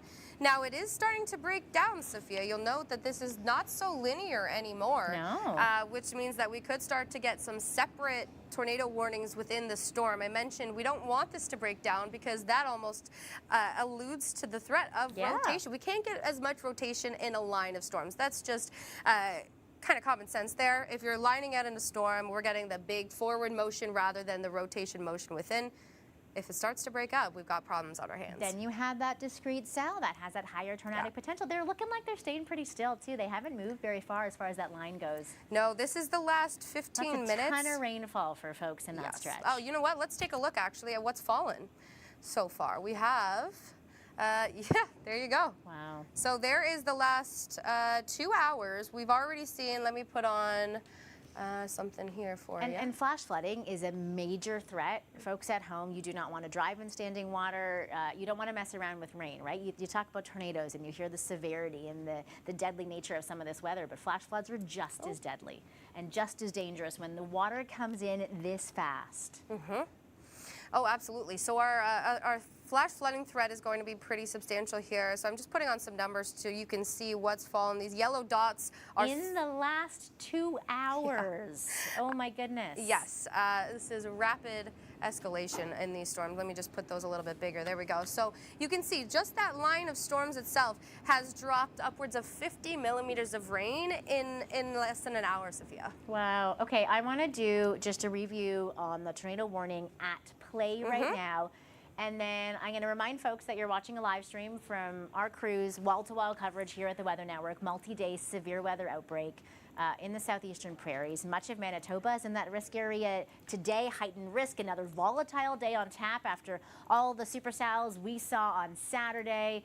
Laura's in the Forecast Center. I'm in the newsroom. You've got a direct line to ask us any questions if you want. This is what our process is like when we're covering this type of severe weather.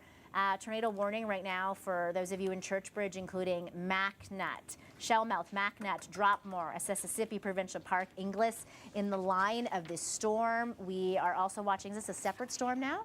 It's a tornado warning that's been expanded. Okay, so this is another expansion. As I'm covering this live for you right now, more communities in the path of this same storm system. Mountain, including Cowan and Camperville. Laura, are you seeing this as well? Yes, yes, I am. Sorry, No, that's okay. What Laura is doing right now is literally building and forecasting on the fly for us, folks, and I'm taking her in a whole bunch of different directions, and she is keeping up very well. I'm going to give Laura a minute to catch up here. I have just been handed. I think it is a separate one. Yeah, we've got one up here. I had a feeling this guy was going to go, too.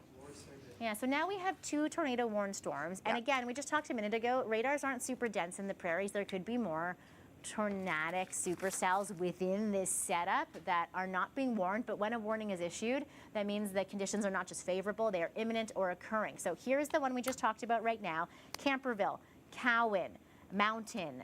These are locations potentially in the path of this storm. This is a dangerous and potentially life-threatening situation. That storm is moving northeast at 30 kilometers an hour. Laura, what do you want to say about it? Well, I would like to say that we called this because we were just talking about this area here. The fact that these storms are separating, they have more tornadic potential. Look at this, Saf. Wow. Just the last 15 minutes, it went from a line of storms to 3 separate supercells. That is absolutely incredible in terms of meteorological aspects. So there's the Minnetonus, and then we've got the Bradenbury storm on Highway 5. This is a life-threatening situation, folks. I would be in the safest possible place in your home if you can. If you're in a car, cover yourself. This is a very powerful storm. We're seeing some serious rotation. Sorry, I'm on multiple computers here, but we're seeing some. But now, note that this is headed towards the lakeshore, Saf. So what should anyone be aware who's out on the water right now? Anyone? Okay, before we talk about what folks need to do, there is another one, Duck Mountain Provincial Park. Oh, no. I'm going to give Laura a minute to find this on her map. We are getting the warnings in live time, and this is exactly what we thought. As soon as these things started to kickstart, as soon as the supercells really started to overperform and tap into that available moisture and that available instability, we were going to see the atmosphere continue to be primed for more development, right? This isn't a situation where a storm comes in and it pulls out all that energy and we're done for the day. This is a situation where one comes in and the atmosphere picks up steam even more. So are we watching 3 separate tornado warnings right now? We've got the original one near Church Bridge and MacNut. Yeah, this one was a continuation of that north one there. So we go back, that is right there. So that is, as I mentioned, the 3 separate three separate, this line breaking up. You called this one. Yeah, unfortunately. I don't want to be. And this is a situation as well. It's a weekend. We've been putting out the information about the fact that this was going to be multi-days of severe weather for days on end to help you at home, if you are in the prairies, plan to not be outside, not be out the provincial parks, not be out camping or in mobile homes with this type of severe weather incoming. We're going to let you know how to stay safe if you are out there and if you are watching right now on this live stream. But what you're seeing right now is that linear system, which we've been watching for you live stream here for the last hour and a half, has really broken up. It is staying more stationary. You can see the change in shape as there is the potential for rotation and winds that are moving in and out on these separate storm systems. You can see them breaking up into clumps. Yeah, this is unfortunate. It was kind of the worst case that we were hoping to avoid. From our studio, we've got the whole line should probably be warned at this point. And there's a potential for more tornadoes to pop up within this line of storms. This was a worst case scenario system. Within these storms, you could be having winds up to 110 kilometers an hour, ping pong, golf ball size hail. Yes, there are 3 separate tornado warnings right now, but really this is one massive line which could have even more supercell tornadic potential, flooding and drenching rainfall within it. And then there are still other cells that we are watching all the way around. Yeah, our discrete movers here, that one that we were keeping a close eye on has now got a warning. And this is the last 30 minutes. It wasn't there 30 minutes ago. It now has a bit of a hook on it. So that is another area to be very... I see that. Yeah, so that's a classic look of a hook echo, which in turn means a strong... What'd you get now? You saw me get handed a paper. I did. This is an expansion of the Church Bridge warning, and this was our second tornado warning, right? First we had that one on the southern end of this line, then the middle, then the top, and then the middle, correct? Yes. So which one is that one for? That is for the middle line here? Church Bridge, including MacNut. No, this was our original. I apologize. This is original. Now, baseball size or greater hail, winds 110 to 129 kilometers an hour possible. Drop more, you're still in the line for this storm. So what you are seeing, folks, is this original tornado warned section of this supercell line is clearly boosting in strength. It is clearly gaining speed. This is not a situation of it lessening in the atmosphere. It is picking up steam and packing even more of a punch. So I want to point out this area right here, our newest area of tornado warned. That is starting to give off the look of bowing, meaning the winds underneath this are likely extremely strong. I want to hop over to our current wind gusts and see if any of this is being picked up on radar. So not particularly, a little bit there, but maybe it will be better seen on our rainfall for sure. That'll be picked up. So that is still, yep, upwards of 60 millimeters of rain now. And lastly, I want to check out our rotation detector. See, There's probably a little bit more just in the last few minutes. I think so. The tornado warning now literally looks like an entire line as well. So we'll go back to that in just a minute. But it is exactly as you said, there's the potential for tornadoes anywhere in this not so linear setup, actually. In fact, this is a worst case scenario, to have a linear setup that is going to become stationary and break apart and turn into multiple supercells that really don't have a lot of room to grow, and really a lot of room to move rather, because this is a traffic jam. They can't move because there's another one ahead of it. So it's going to stay there and pick up steam and get stronger in its spot, which is what we're seeing at the southern end already. It's a traffic jam, right? You're sitting on the Trans-Canada or on the Gardner and you can't move ahead, and you're going to continue to build where you are. Yeah, this is, I don't like the way that it's not moving forward very much. No. It's very comfortable. As we mentioned, this environment is perfect. It is absolutely, oh, and then we got that little addition on Highway 5. So if you are on Highway 5 in the Roblin area, this is time to seek shelter right now. This is going to likely continue its northeastern movement. That's why I was kind of surprised why they put the tornado warning on the side of it, because it's kind of looking as if its motion is northeast-north a little bit. So that means anyone in kind of the direct path of this, so Duck Bay, Minnetonka, you are still in that area there. And again, this is going to hit likely the inner lakes.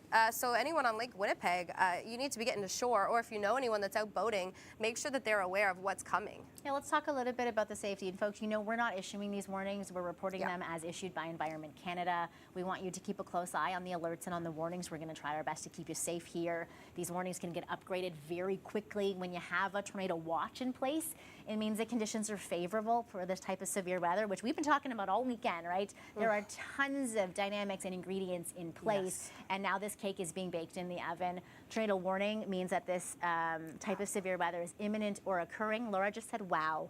Let's hear. Because we were impressed, and impressed in a scared way, really, when the joules, that means the amount of storm energy where these storms can grow, was around 4,000. That was top end. It is now exceeding that. It's just astonishing. I'm running out of words to describe the situation. So you could kind of see the winds here, actually. The storm, this should be, no, that is not. This is the bottom end of our line of storms, correct? Yes, so that there, we'll be seeing wind gusts upwards of that 100+ kilometers an hour. And they're going in every direction. Does that just scream rotation to you? Well, that boundary, man, that is where we really need to be hyper-focused. So I'm getting a note here, and I want to quickly jump back over to this to show you our boundary that has initiated this. So, and really, we called this, right? That boundary was what was going to kickstart storms along it. And as you can see, they're not moving away from it. So per our expert here, for the notches and the breaks in the line, you know. Go in and show us what this is. Yeah, so we're actually seeing the enhancement of the shear or the spin in the atmosphere, as well as the convergence to the region. So again, you put on those wind barbs, you can see the winds converging. This is what convergence is, all of the air meeting at one spot. And that, with all the other ingredients at play, is allowing for these storms to absolutely explode. So again, this line of storms here is starting to see the rapid convergence, but also the enhanced spin. And I want to jump over to our spinny graphic. If I've got too much here. That is the technical terminology. We've got too many graphics here, but regardless, the spin on these storms. Is still, there we go. So the spin is what allows, you know, we've got the shear, the different directions, allows for rotation, and we're starting to see that intensify in that region where we have these bright purples. And we have some pictures, amazing, from our very own storm hunter. Let's see what he's capturing. Wow. So he's in Cromer. How far away is he for this? Let's see. He's on the where's other Cromer? side, I think. Oh my goodness, look at the height. You can see it from that angle. And look at the different directions that clearly these clouds are being formed in. You can tell this is an atmosphere ripe with this ingredient. So this is Cromer, Manitoba. Let's see if we can find it. It's like playing Where's Waldo for Laura. It Just put her on the spot. Okay, I'm not going to spend too much time on We'll that. look forward in a minute. Yeah. Our storm hunter is actively following this situation. I really want to hit this home that this is a really severe weather situation. Yes. This is a worst case scenario. Yeah. Often when we see a tornadic supercell, we get relieved in one sense when it starts to turn linear, because we know the tornadic threat is lower then, but this is the opposite, right? We had a linear system that is actually stopping, staying still, growing in strength, dividing and conquering, but really not moving from this area, which has a lot of outdoorsy folks, a lot of people that want to be out enjoying on a weekend. This is a worst case scenario. But this was a well forecasted event. We really, really hope that you are in a lower windowless room, preferably a basement or a storm shelter, away from windows. We can't hit that home enough. If you're in a vehicle, we do not want you outrunning these storms. We want you to stay put. Try to find some kind of permanent shelter to pull over. You do not want to be in a mobile home or under a highway overpass. Try to find some permanent shelter if you can.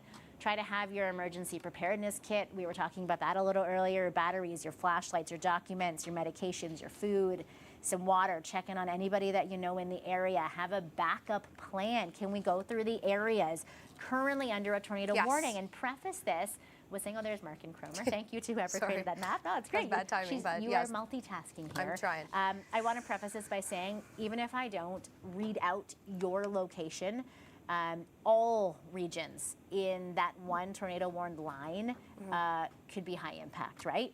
So Shortdale, Beald, Riding Mountain, Mississippi Provincial Park, Roblin, Churchbridge, Macnut, Dropmore, Duck Mountain. The list goes on, folks. The potential is certainly heightened. Oh, absolutely. This is no time to relax. If we're talking Central Time, it is 7:32, and we are in absolutely prime time for this, and it's planning out. Let's take a quick look at our satellite. I'm very interested to see if we have anything bubbling. Oh, wow, look at that. Let me brighten it up for you here. So what you're seeing is the cloud tops, folks, on satellite. So if this is what the top of the clouds look like on satellite, can you imagine what's happening underneath them? Can you imagine the energy at play to create a blooming, a mushrooming type cloud like that, Let me actually move this up a little bit so we can see that line of storms here on satellite. We're going to see that look at that. Like, wow. Just look, sorry about that cutoff there, but that's okay. So we're starting to see overshooting top. Now, we had a bit of a cap in place, meaning we had a little bit of a limit on the atmosphere for how much it could really produce and get going. Now, we knew the cap was going to break, and it had already started breaking around 4 or 5 o'clock Eastern time for us here. But when we see that overshooting top, the bubbling up and overshooting the flat surface of the top of the cloud, that is just a perfect example of how strong the updrafts are. These storms could be reaching upwards of 40,000 feet. And it was interesting. I was asking off camera, you think that if there is a cap, that means that these storms maybe aren't going to be as strong, but it's kind of the opposite, right? When there is a bit of a cap, it means these storms are building up fuel to try to break it, and when they break it, well, the sky is the limit, unfortunately. We were asking a minute ago where Mark was. We actually have a recent look-in with him. He's near Cromer. Let's see the storm that he is watching. Just outside of Fairlight, Saskatchewan, I want to show you this beautiful storm. It's very elevated, so you're actually seeing the base of it fairly high up in the sky. So this one probably not going to be the one that's going to produce tornadoes, but it is producing something which is really, really awesome, which is just itself. Look at that. Oh my goodness. Just loving that. Now I can hear a little bit of thunder there, not seeing too much lightning, like actually seeing the lightning, not seeing any cloud ground strikes at this point. But there is an interesting little thing right here. This right there is a little bit of a lowering. So that is where the air is going into the storm. So you're getting warm, moist air going up into the storm and basically condensing. So the moisture in the storm is condensing right here, which means that's pulling that air into the main part of the storm. But I can't get over how gorgeous this is. Oh yeah. Yeah, Storm Hunter is going to use adjectives like beautiful and gorgeous, but if you're at home and in the path of these storms, the only people that you want out there is a storm chaser. Leave it to the professionals. If you are in any of these communities, Roblin, Riding Mountain, Churchbridge, Macnut, Dropmore, Duck Provincial Point, Riding Mountain, it's Mississippi Provincial Park, Duck Mountain rather, you want to take shelter immediately in a basement or the lowest point in your building. Stay away from windows. If you're in a car, you want to pull over and not try to outrun these intense and severe supercells with tons of tornadic potential, baseball-sized hail potential. If you're just tuning in, folks, this is live stream coverage from the Weather Network. I'm Sophia Kambalia. Let's go back to the Forecast Center where our Laura Power is forecasting, building maps, building products, and going every which direction that I'm taking her right now as we are really trying to A, keep you safe, and B, show you what is an incredibly volatile but really, really interesting atmospheric setup. We talked about this for days. We knew today was going to be the main course. Yesterday was intense and severe and volatile, and it was the appetizer course, believe it or not. And there's more to come into the overnight, and there's more happening on radar now. Yes, so let's circle back. We know about our tornado warning and our worry areas along that line of storms, but let's take a look at our discrete cells that are slowly continuing. So let's take a look at this guy north of Merrifield.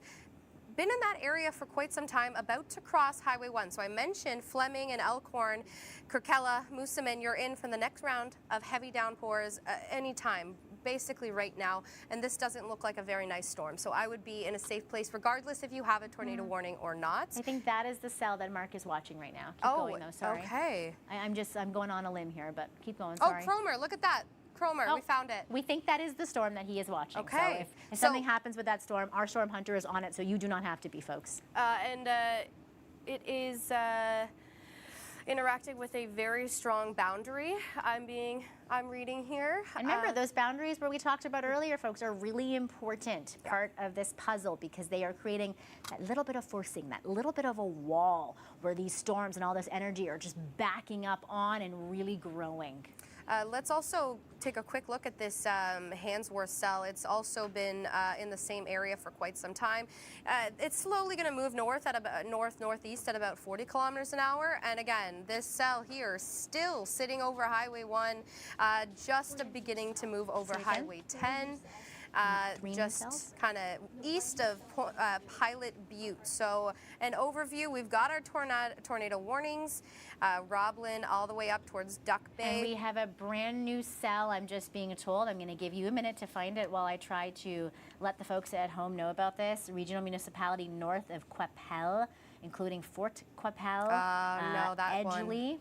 Yep. Do you see it there, Laura? Just east of Regina, the one I was looking at. This is the Trans-Canada one. Yes. This is the one we were watching that really was not moving. Yes. Tons of hail potential. We talked about this one. Locally intense rainfall, massive hail. Over McLean right now. Let's talk about who could maybe be in the path of this one.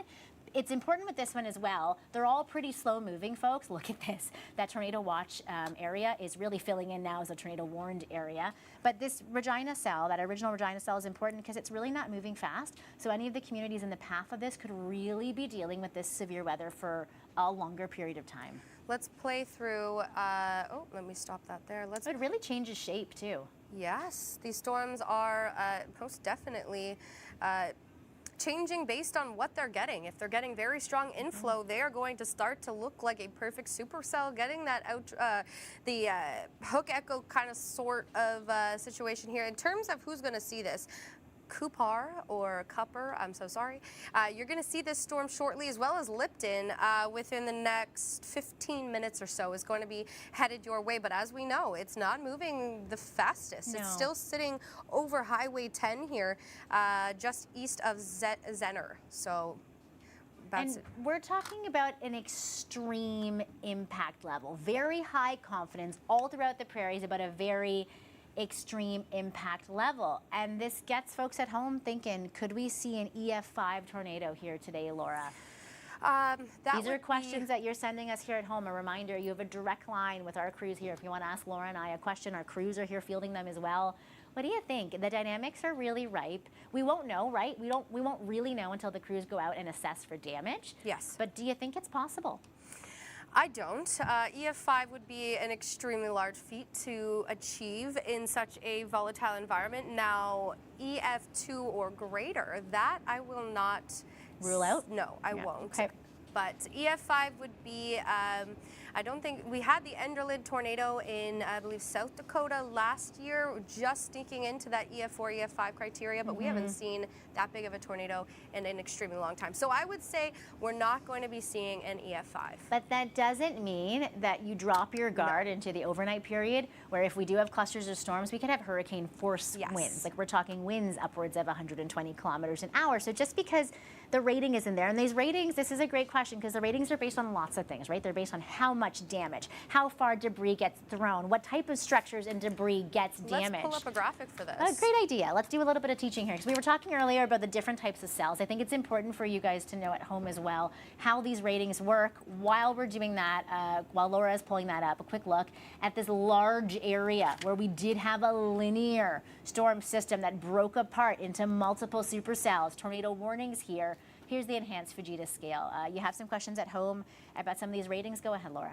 So we're anticipating winds, you know, at least for the linear winds, we're talking upwards of that 130 kilometers an hour. But in terms of actual Fujita scale, I would suggest anywhere, but again, with these winds, they're very localized underneath the storm. This is not going to be a widespread wind gust of 220 kilometers an hour. It'll be very localized to that storm cell itself.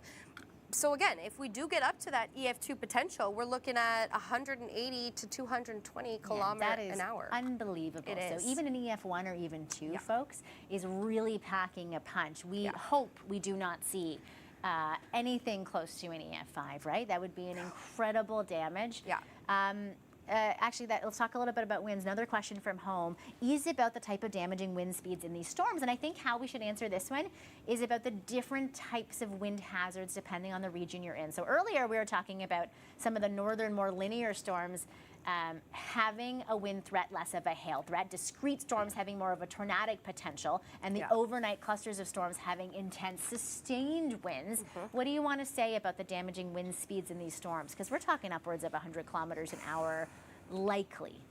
Yes, so underneath those thunderstorm cells is where we're going to see those rapidly intensifying wind gusts, upwards of that 100.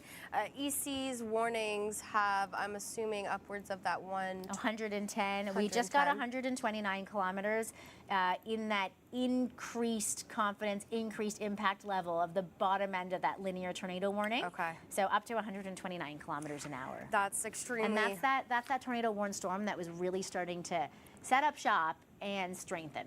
So that is our bottom storm here you're mentioning about in Roblin? I believe so. So that Roblin is appearing to have itself an echo, rather a hook echo on it, just south of Roblin. Now we have expanded, it appears, that tornado warning in the last couple of minutes, just towards Grandview and Gilbert Plains. I'm sure you've already mentioned this, but the tornado warning has extended. No, let's go into that now. Okay. Why don't you tell us some of the regions that could be in the line of this storm, and I want to hear a little bit more about why that is important contextually to have that hook echo there on radar. To you, what does that mean as a meteorologist? That means take cover. That means a dangerous situation is unfolding in your area, and it could potentially be headed towards you. So when we have that hook echo, we're talking about extreme outflow winds. That is just also going to be fed by extreme inflow. We've got the updrafts that are just circulating this entire storm, and we even have likely a large hail core within this whole system. You've got all of it packing a massive punch. So down Highway 5 is continuing to see this. And it hasn't really moved. No, it hasn't, has it? We've been sitting over Roblin. I'd be very interested to hear from anyone in the city of Roblin or Deepdale, because this this has been an extended period of time. So again, that Highway 5 section there, just on the provincial border, is where we're seeing the strongest amount, and that has since expanded. And it's, I think we lost the backside. Yes, so we dropped the tornado warning in the Calder, Roxton, Barvis, Saltcoats area. Yes. You are now getting those kind of back end thunderstorms, likely just getting into some heavier downpours. But as the system moves forward, we are anticipating those tornado warnings to continue to move forward. And of course, we've got our cell that's just east of Regina, moving over, just passing over Highway 10 near Capel, towards Lipton, Coupar, Southie, and eventually further north. Okay, let's do a wider look at the watches and warnings in place right now, because there's a few cells to the south that we're starting to see that it looks to me that are widening and expanding a little bit. Maybe not getting more severe, but definitely widening as far as the surface area that they are covering now. Look at that. That was a couple hours ago, Central Time. What a difference. Yeah, that was, this is... 2.5 hours ago. Well, actually, this Not is... even. Well, it has the current warning, so ignore the time. I don't know what's going on there, because this is our current warnings. Okay. But I'll get out of that, just so we don't miss information. But a current look at the snapshot right now. We've got a lot of severe thunderstorm warnings from the North Dakota region down towards Minot, just west of Minot, Williston. These storms are directly traveling into that perfect environment with the extreme instability, with the high wind shear. We've got the perfect, moisture available, energy. Anyways, let's zone back into our cells that we're keeping a close eye on. Yeah, and I want to talk a little bit about the ingredients while you're getting set up to do that, though, because, man, on an active day, even 2 or 3 of these ingredients would prime the situation for intense, severe weather. Well, we have high storm energy, a strong low and high level jet, rich and ample moisture, a trigger, that surface low, these boundaries, you name it. Folks want to know about the hail. Laura, do you have a picture of it? Oh, wait till you see this. This is baseball-size hail from Saturday. This is the signature of these type of storms that are primed to form in this atmosphere, and this is what could continue today. Our chasers are out there. They were, Braden and Morso was in the storm getting hit by hail like that with his helmet and his goggles and his armored vehicle. You should not be, though. Remember, if you are in the line of any of this type of severe weather, you want to be in a lower windowless room of your home. But let's talk a little bit about the hail. Yes. Folks want to know how big it could get. Well, I actually have an update for you. The cell in the Duck Mountain? Duck Bay. This cell here, Minnetonus, Camber, Duck Bay, we are seeing extreme amounts of hail coming out of the storm here, upwards of 5 to 6+ centimeters. Wow. So let's go to our hail graphic and show the viewers the sizes of hail. So we're talking tennis ball to baseball sized hail now. Wow, 5 to 10 centimeters. That's what you're looking at. Tennis ball, baseball. That fits in the palm of your hand. Yeah, and you're seeing proof of that on radar when Laura pulls up the purple areas. Like, that's showing extreme reflectivity. It's picking up a solid matter. That radar is doing that. Laura, we've got Mark in the field. Yeah. He's talking a little bit more about supercell development. Let's go to him, and then I want to redo the warnings. Look at this. I want to show you a little bit of the storm structure on this one. I'm going to step over so you can see a bit. You can just see the spinning motion on this thing is absolutely incredible. And that is telling me that this is what we call the mesocyclone. This is what a classic supercell thunderstorm. It doesn't necessarily mean that the storm is gigantic. It does mean that the inner core, the center core of the storm is spinning. And that is definitely spinning. You can actually see as I sort of go up the storm there. Just see that. Yeah, there you go. And then the real dangerous part of the storm is right in here, right in the center there. So right about here. So the tornado is going to happen. It's going to happen right in here. And this one does look like it is likely to produce a tornado. Not yet, but definitely could be anytime soon. So watching this very closely, especially as that lowering, this wall cloud right here begins to sort of build down towards the surface. And it's still spinning. That is when you get the tornado. Because keep in mind, the tornado is an expression of the energy of this whole storm. Many expressions of these storms happening in the prairies right now. Now, Mark is excited. He is super passionate. You saw the other storm chaser's vehicle in the background. We want to let them have their fun and they can report on these incredible weather phenomenon. But I'm getting nervous for some of these folks here. You only have seconds or minutes to get to safety, folks, when a tornado warning can be the difference between life or death. In some of the situation, we talked about the baseball-size hail, upwards of 120 kilometer-an-hour winds, potentially multiple tornado warnings. You are watching. Yes, go ahead, Laura. Sorry, no, we've dropped. Go ahead. We have lost our tornado warnings. I see that at the bottom there. Yeah. So, and that was the strongest one, we thought. Well, that was the initial one. I guess this north end of the storm is now just giving all it has. But this storm in the Roblin area that it did expand towards the Grandview, Beald, down Highway 5 has since been dropped as of the last minute. Okay, that doesn't mean that these linear storms, it actually looks like it's maybe going a little bit more linear, which is what happens after it loses a bit of steam. Warning has ended. I have confirmation now as well. Laura just confirmed it as well. That's north of Coppell. Oh, no, this is the other one. North of Coppell, including Fort Coppell. It's back up. Okay. Wait, I am very confused here. So clearly, folks, what you are seeing at home is a very rapidly changing environment where we are here watching storms that could be quickly upgraded or quickly downgraded. So you are literally getting a behind-the-scenes look at our conversation here in our newsroom in this live stream coverage, exactly how we would forecast a multi-day severe weather outbreak just like this one right now. The updates are coming in. Yeah, so we've lost the one that was in the Coppell area. Okay. So that one has dropped, but don't take your guard down if you were in Coupar, Lipton, Kelleher. You still need to be on alert because this is a very ever-changing situation. Yeah, and I'm seeing an expansion back in Roblin. Yeah. Yeah. Yes, so that has since... Roblin, Riding Mountain, Ethelbert, it's back on now, folks. And it's over the lake now as well. So what do you think that means? Is that going to slow down now it's over water? It definitely changes things, right? We're going to see the interaction between these supercells with the lake itself. It depends on the temperatures of the waters. Slightly cooler than maybe that surface level instability and heat. It could pull out some of that, of the strongest instability. Now, Sophia, I want to show you something very cool. We already put on the lightning here, correct? But lightning. When we put on our counter, we can zoom into just this line of storms and see that we've seen 51,000 lightning strikes. Wow. That is just from this one cell. 51,000 lightning strikes in just the last half an hour. Talk to me about lightning intensity and what this tells you about what this storm is doing right now. It tells me that it's charged, that the environment is extremely charged and just ready. Well, it is exploding as we speak.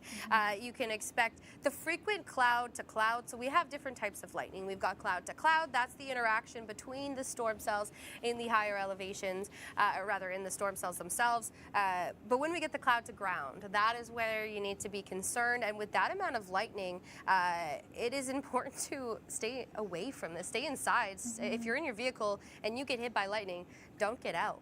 Yeah, lightning is a major hazard too. One I don't think we've talked enough about. Drenching, flooding rainfall, flash flood, baseball-sized hail, possible tornadoes. All of these things, signatures in these storms. Let's take just a back step for a minute, Laura. We haven't seen a ton of these discrete cells really producing intense tornadic activity. I want to look back at what we forecast and kind of take a look now at where we're at. It's those linear storms that have really surprised me. I know. They were the ones that didn't have as much tornadic potential, but they're in that traffic jam and they're really overproducing, and they're the ones I think to watch. But further to the south, we don't want to lose our focus as well on what's happening in the Dakotas, because that will become that cluster of storms that we're going to be covering for you live as well. And if you are just tuning in, this is live stream coverage. You're getting the updates as we're getting them right now. Brand new tornado warning towards the international border. I'm going to give Laura in the Forecast Center a minute to find it right now. Is it in Cardiff? Mount Pleasant, Argyle. Stort Hoax. Oh, this one? Yep, Cardiff. That's the one. That's a location in the path. Alita. Oh, yeah, that's the one then. Okay.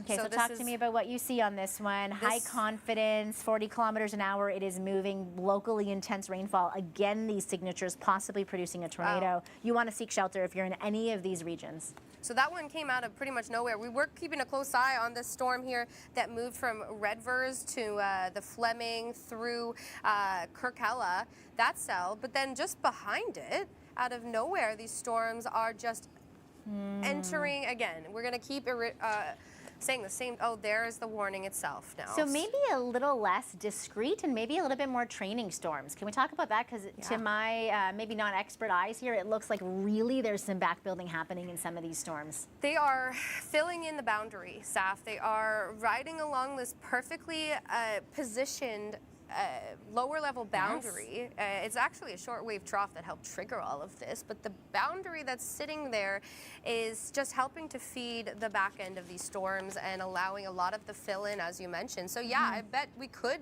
label this starting to become more of a training region from the international border south of Carnduff all the way through to basically our next tornado warning. Yeah, and I hate to say it, but unfortunately this is priming the worst case scenario to the overnight period, as there is an earlier onset to the continuation of this line from the south that's going to become these self-sustaining storms, right? Yeah. We're already starting to see kind of a linear shape to where these warnings are coming out.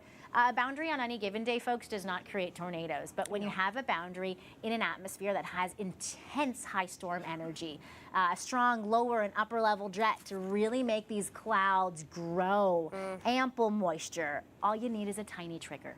Yeah, and we had multiple triggers. We didn't even need. So we are seeing, of course, the wind shear allowing for a lot of those storms to build along that boundary. But again, as we look up to our forecasted linear system, that was supposed to be a little bit later. It's looking as if the storm is filling out a little bit earlier than it was supposed to. Yeah, and normally what we do here, folks, is we talk about the warnings. We let you know all of the regions impacted, all of the communities in path of these storms. But I really want to preface this by saying if you're in the tornado watch area, regardless of the warning, and if you have a severe storm move through you, I want you to treat it like it is a tornado warned storm, because these storms have the potential to be upgraded very quickly. The radars are not as dense in this area. Err on the side of caution that the conditions are not just favorable, but that they're imminent or occurring in any of these severe thunderstorm setups, because we are watching the potential of multiple tornadoes. It won't be confirmed. You need a spotter on the ground, or a few days go by until we can confirm debris and how much of a spread of damage there is, or a damage path. But right now from radar, we are seeing quite a bit. Oh, are we ever? This, again, as you mentioned, this is starting to appear as if it is kind of the worst case of prediction from earlier today. So again, we've got our line of storms, well, our cluster, if you will, of storms that is beginning to approach Lake Winnipeg. So again, if you know anyone out on the water, get them into shore, get them off the water. Some folks in Swan River just sent a question, actually, or maybe they have friends in Swan River. Can we look at the cluster of storms near Swan River, Manitoba? Remember, folks, you can ask us questions on this live stream. We want to hear from you so we can look at the information safely so you don't have to outside your doorstep. What do you think about Swan River, Manitoba? I'm just finding it on the map. Yeah, you were just talking about the cluster of storms, potentially. Oh, it's up there. Oh, yes, it's up there. Yes, yes, yes. Well, if you are in Swan River, you're kind of in the thick of it at the moment.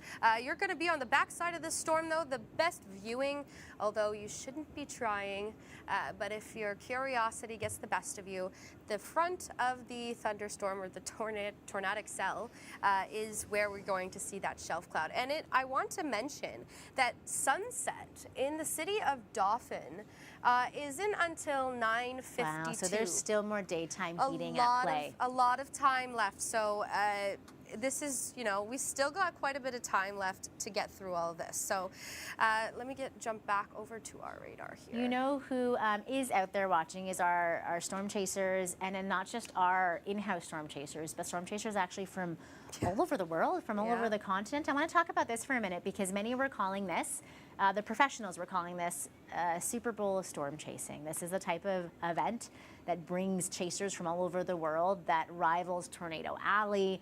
All the pieces of the puzzle are there, and it hasn't been a big chasing season south of the border. So many of the big names are up in our prairie provinces right now, like our Mark Robinson, Laura? Yeah, it's been really cool.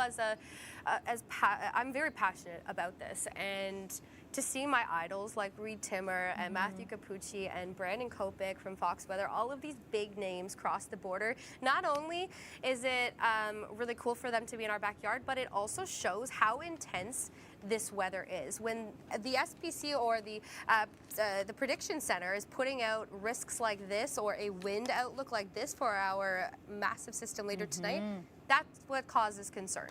Can I ask you a personal question? Please. You have studied atmospheric science. You are a meteorologist. You're a forecaster. Have you ever seen anything like this in particular? I know our... And what does this mean? Like how much of a sort of decade type event is this for you shaping up to be?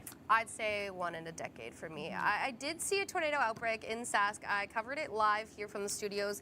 I believe it was 2023, also in Saskatchewan.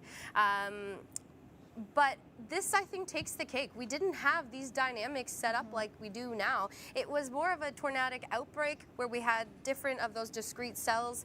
This is just everything under the kitchen sink.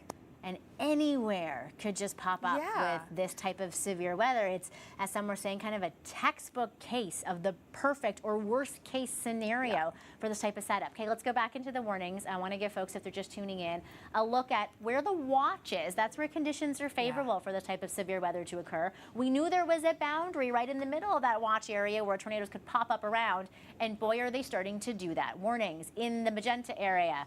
Not just favorable conditions, but mean that they are imminent or occurring. Yes, so the orange area is the one area that you need to be completely on alert, prepared, having your emergency kit, your safe place, you know, phone numbers, medical records if you can. Purple area, you need to be in a shelter right now. You need to be in an interior room, a basement, a windowless room. If you're in a mobile home or a tent, cover yourself with anything possible, blankets, a mattress, and air, what are those blow-up mattresses if you're camping. I know a lot of people camp out this way too, Saf, and that's also kind of concerning me for the campers out by the lake. Yeah, hopefully you got this message that we were putting out days in advance. This was going to be a multi-day severe weather outbreak, and you did not make outdoor plans. Yes. But if you did, we want to try to keep you as safe as possible, because it's not like this risk is going to end in the next hour or two. The potential is there for multiple rounds. Dauphin, Walida, name some of the communities that could see massive renewed risks into the overnight period. You saw storms yesterday, folks. This has been a really intense weekend. Yeah. Let's play through our forecast that we have for the next 12 hours. Okay. I'm going to play this with our most recent forecast model. That is the HER at 23 Zulu, which is right now. And we were talking a little earlier about different models can show you just slightly different looks of the same story incoming. Yeah, we can show that too in a moment. But what we're predicting here is you'll see this line of, clusters of storms that are extending all the way in through South Dakota. That is where the storms are originating, but they're entering the primed environment that is southern Saskatchewan and Manitoba. So as these storms begin to kind of move northeast, we're actually going to be getting what's known as an MCS, or a mesoscale convective system, that's going to travel. It's a very long line of storms that travel for a long period of time, over several hundred kilometers. And the main impact with these MCSs, which I have a definition here, is the extreme wind gusts, Saf. Yeah, hurricane force winds. Yeah. They're the type of clusters of storms that can be self-sustaining. That's a problem because they don't need daytime heating and sunlight to keep going, and nocturnal storms can continue for hours and hours and hundreds of kilometers. If you are just tuning in, this is live stream coverage as our teams cover this severe weather outbreak in the Prairies. Live for you, I'm here in the newsroom at the Weather Network's national headquarters. Laura Power is in the forecast center. You can ask us your questions. If you're just tuning in now, it's been multi-day severe weather on the Prairies. This was a really high impact situation with all the ingredients in place. Yesterday was active. Today is the main course. We have ample moisture, high storm energy, a trigger, like you name it. The dynamics are there. The storm chasers are there. The tornado warnings, unfortunately, are there. And we're putting out the safety message for you, Laura. Things are really kickstarting, and it looks like our overnight storm systems are starting to line up a little earlier as well. Yeah, so it's going to be the potential for some more rounds of storms over similar areas, right? We're talking heavy downpours, training storms, bringing you the possibility of flooding, but also past daylight, so post dusk is when we have the potential to get into that linear line known as the MCS, or it's also called a QLCS. That is the threat for the extremely damaging winds, and it's as if this travels from McLaughlin, South Dakota, through Bismarck, all the way through Minot, in through the Interlake region. It's a highway of storm fuel. Why wouldn't it keep going? We've got a question from a viewer, but first, it's been a couple minutes since we went back to the radar. I want to have a look at some of these tornado-warned storms on radar. I want to see what's changed. We've had a lot of upgrading, downgrading, breaking apart, joining together. Really, anything is game here. Yeah, that it is.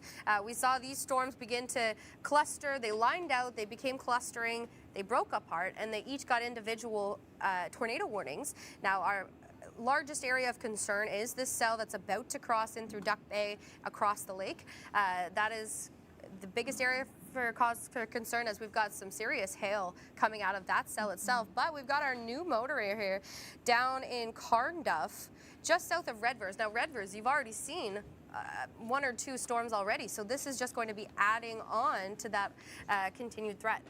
And this was the area we were most concerned for discrete storms. And folks, to remind you, those are the storms that have that highest tornadic potential, that they can go from 0 to 100 really quickly. There's nothing really inhibiting them, and they're just popping up in this area of intense energy. We were also watching that other cell around the Regina area. I want to see what's happening with that as well. It was a slower mover. Oh, look at that.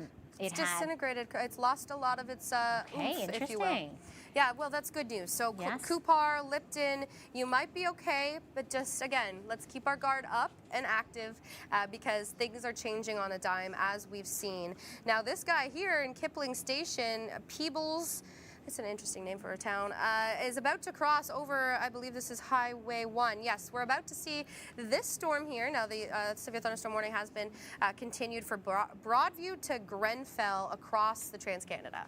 Okay, current time 9:06 for those of you That's Eastern time. That's Eastern we time. are looking at 8:06 for those of you Central time. We have another 25 minutes or so of this live stream where you really are seeing our conversation behind the scenes here at the Weather Network as we cover this type of severe weather outbreak. If you want to get your questions to us, I have one right now. Will areas south of Moose Jaw see any storms? What do you think, Laura? South of Moose Jaw. Remember, we can't rule out all the overnight stuff as well, but what do you think?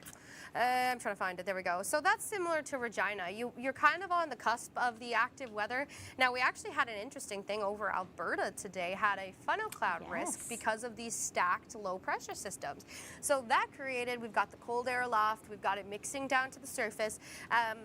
So you're kind of in between the two. You're in that environment that is primed, but not with the instability that is over the other side of Saskatchewan. So Moose Jaw, you're in some rain right now, same just to the west of Regina, but it's as if you're just going to get those convective training thunderstorms, or rain showers rather. You're going to get the heavy downpours. So Saf, let's take a quick look at the the rainfall that has fallen so far, if I could find it. Rainfall so far is right here. I'm getting, pardon me?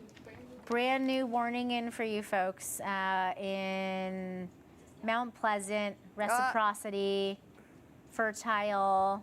I believe this is the same storm we were watching, same cell we were watching a little while ago. It's expanding, or there's a secondary cell on this storm that is now tornado warned. Okay. Again, large hail. It's about 20 kilometers north of Carnduff. Carnduff, yes, that's the one down in the south. So it's splitting into two, it appears.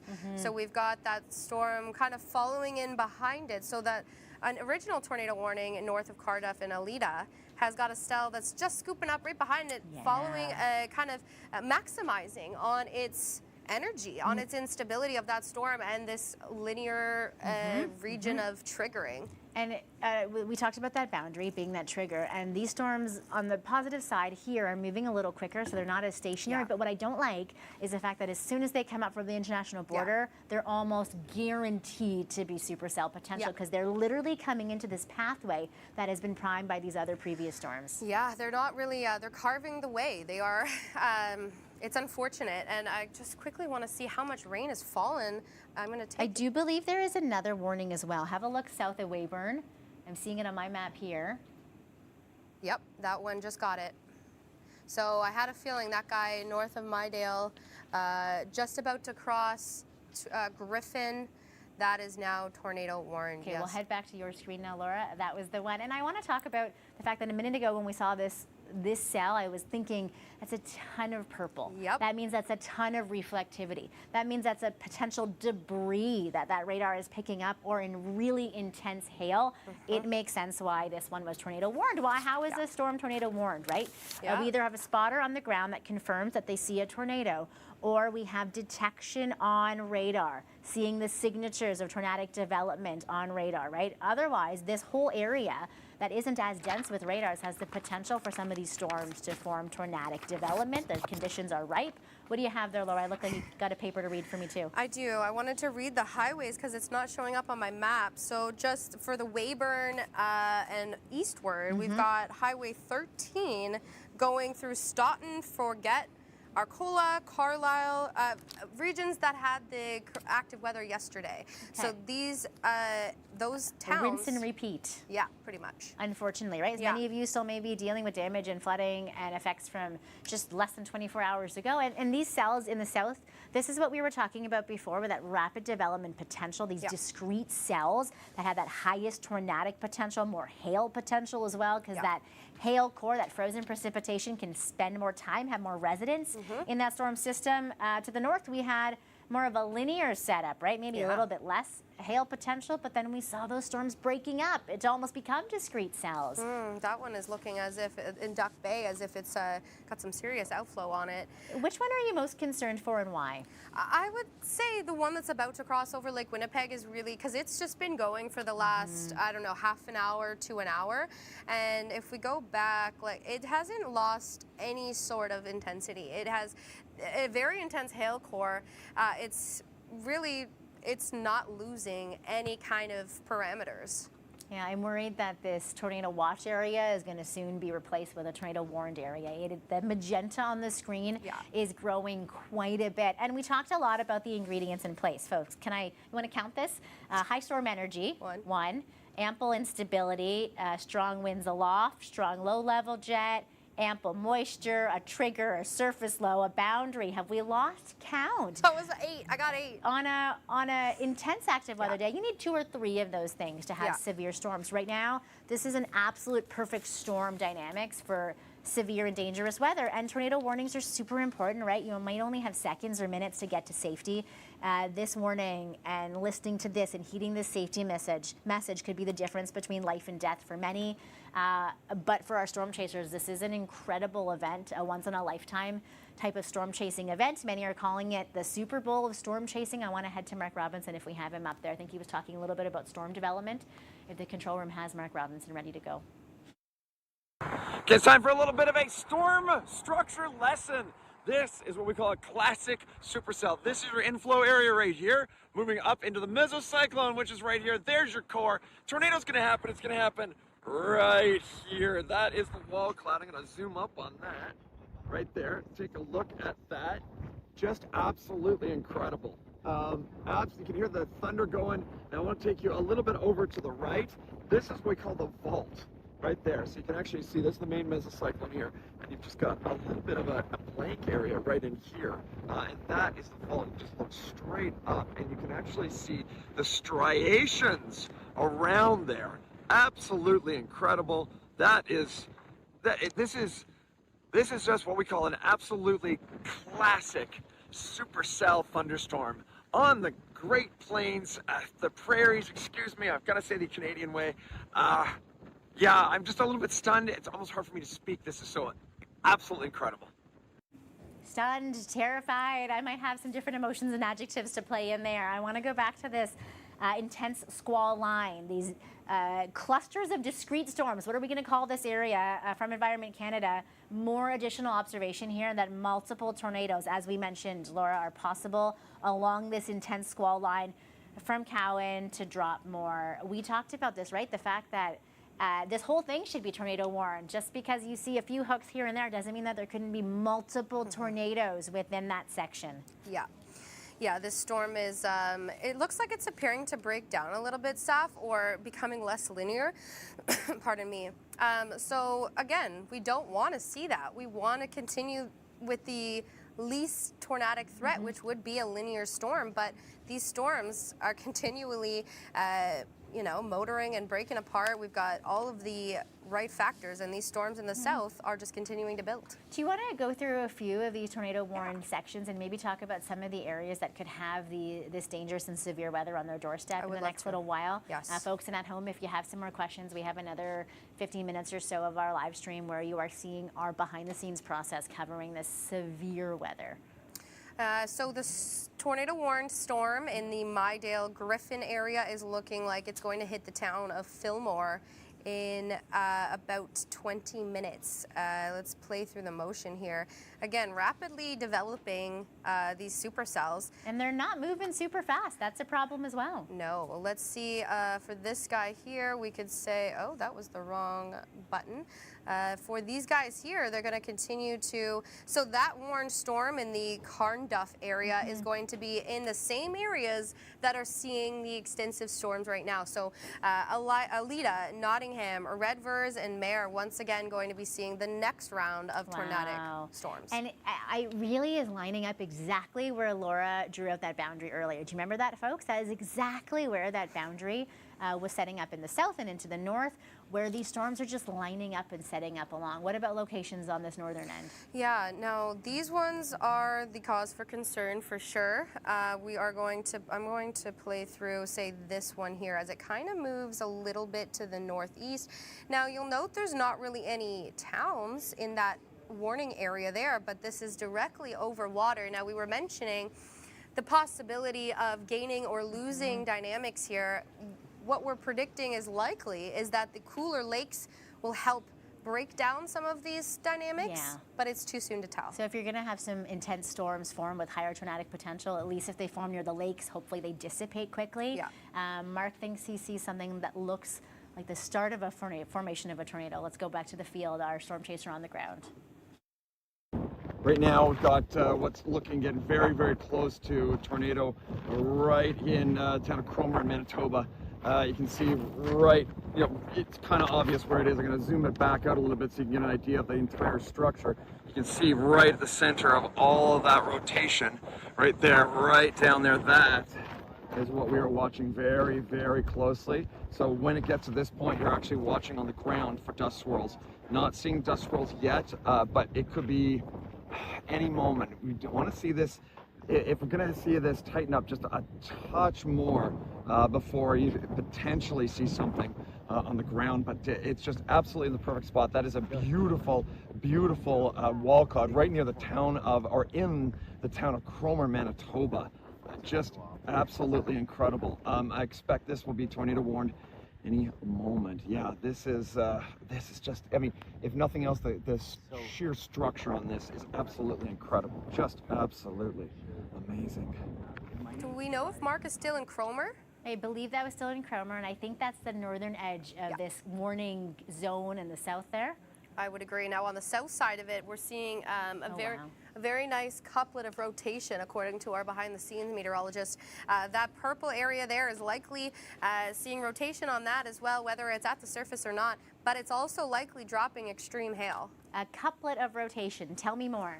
Okay, well, I'd love to. It's not a Shakespearean rhyming pattern. I'm trying to get my, what I would love to do. I'm assuming it's more intense and greater amount of rotation, especially when you see that hail in the middle. Yes. When we talk about a couplet, we're seeing, I can't show you my rotation, unfortunately. Right now, Laura has about 30 different products at play. So as I ask her questions from anywhere from A to Z, she is trying to find the supporting visuals. And I am showing you right now while she does that, the tornado watch area, high impact regions, those of you, southeastern Saskatchewan, much of Manitoba, conditions are favorable for not only the development of tornadoes, but up to baseball-sized hail, winds in excess of 100 kilometers an hour, flash flooding, intense lightning. Laura showed us 50,000 strikes, 1,500 strikes. 50,000. 50,000. Thank you. Oh my goodness. Over just the last couple hours on that one intense squall line. I'm getting another update here. Hold on. Before Laura. expansion of the Northern Line, folks. We are now talking about Grand Rapids, Easterville, Pelican Rapids, Duck Mountain still in this. We are still talking about winds that could be in excess of 100 to 129 kilometers an hour. This is that cell that really strengthened and stayed put. It's good news that it's starting to move, but the warning area is greater now, unfortunately. Yeah, I expected as much as it moves. Let me get the radar back on here. Roblin, you're not in this warning anymore, though. We were talking about Grandview and Roblin really being in the thick of this for a while. It has moved on, luckily. It is. There's still a bit of motion just to the west of Roblin, still along Highway 5. So Highway 5 seemingly in a bit of a hot spot just east of Yorkton. But again, what we're seeing is the continuation of this into the Inner Lakes, actually. So I remember earlier, if you were watching, we had a severe thunderstorm warning in the Inner Lakes. Now we've got these storms with it continue. SAF that hasn't lost any of its potential. So it is going to continue to move across Lake Winnipeg in through the Inner Lake north of Skomen, and again, we're hoping it will lose some. Yeah, and just a testament to how strong these ingredients are, that these storms will not need much support to continue to be sustained, and that is the fear again in the overnight. If we go bigger picture, we've got this intense squall line to the north, we've got tornado-warned storms, these discrete cells in southern Saskatchewan, and then we have all of the troops moving in from south of the border. All of these clusters of storms that as soon as they enter the ripe atmosphere on the north side of the international border, they are just continuing to move along, Steam. Yeah, I'm just seeing here the development in North Dakota is beginning. So we're starting to see the MCS develop, or the mesoscale convective system. That is going to be bringing heavy impacts to the latter half of the day. I want to show you our map. Oh, wow, look at that. It's really grown. Yeah.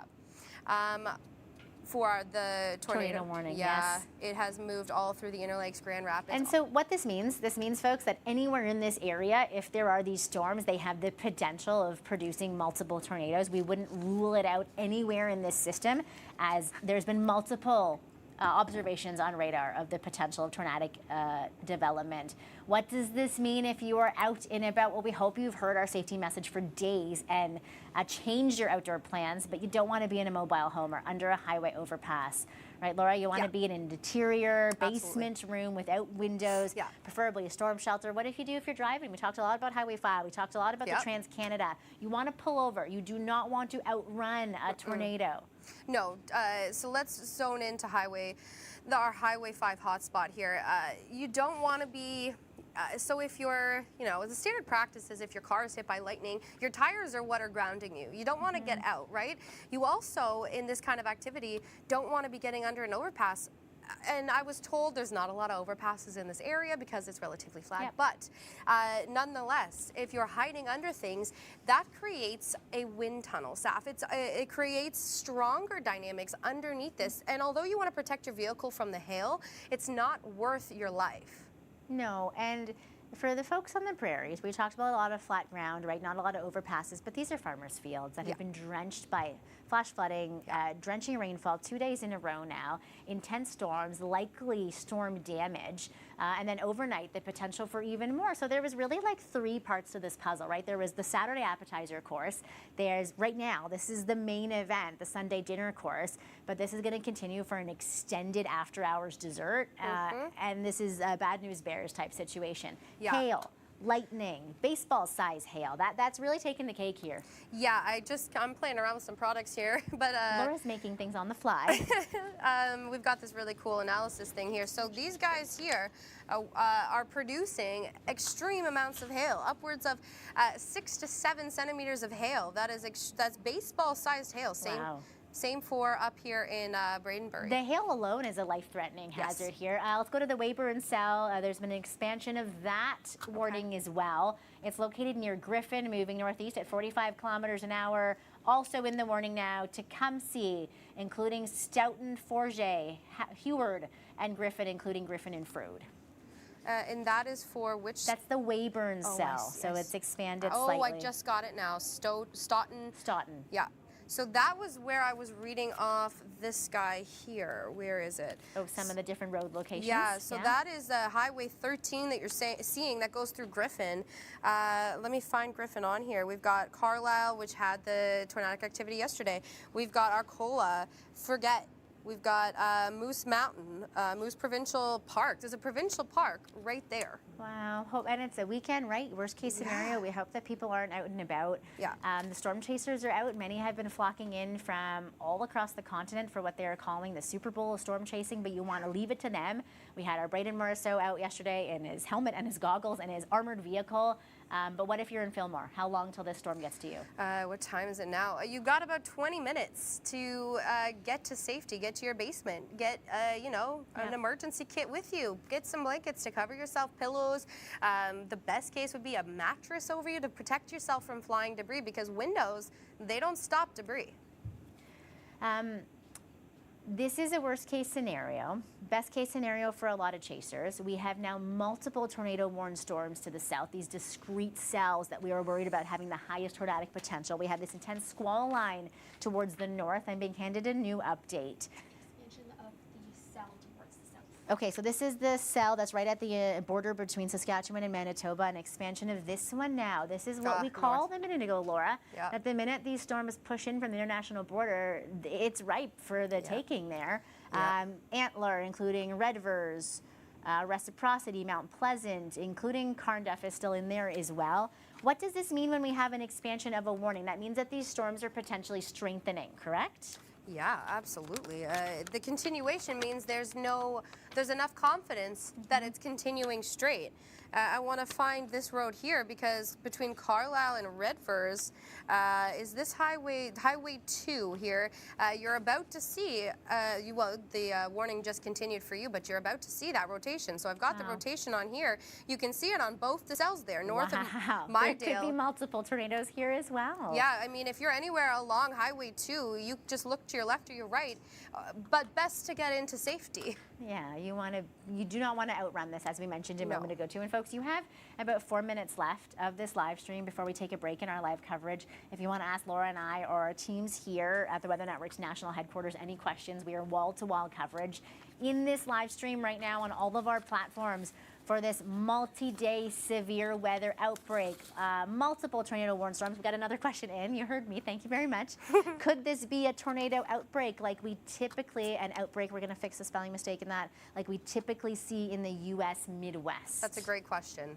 Actually, I have been dubbing this Oklahoma North, Texas North. There's been a lackluster blockbuster storm season in the typical tornado alley. Right now, we have storm energy, and let's check on the joules. That rivals what you would see on an intense chasing event in Tornado Alley. For sure, this could be a tornado outbreak. Can I say that, Laura? I think you can. I think it's safe to say, we can't get confirmation of anything on the ground, but as you saw, Mark's starting to see rotation kind of pull down from those storms. The downdrafts are really kicking up. We're still sitting at over 3,000 kilojoules of CAPE. But the interesting thing, Sophia, is that like you mentioned that we've seen a lackluster storm season across the south. It's almost as if it's moved to the northern plains. And if you picture the continent of North America, there's been almost a blocking jet stream, kind of stateside, southern states. And what it's doing, it's forcing a more active jet stream up in our neck of the woods. There it is right there. This is the type of setup that makes intense storms, Tornado Alley-esque, blockbuster type events, but also incredibly dangerous. Yeah. Now we're down to a couple of minutes in our stream, and I think it's best that we touch on the warnings and we show what's coming in the next several hours. Go for it, Laura. All right, so a current look at our watches and warnings for tornadic activity, Weyburn down towards southeastern Saskatchewan. I'm going to play through our model of current model of what's to come in the coming hours. So I'm going to zoom out so we get the North Dakota stuff. This is going to continue until we lose our daylight. As we lose daylight, the system begins to become more linear. It becomes a MCS, or mesoscale convective system.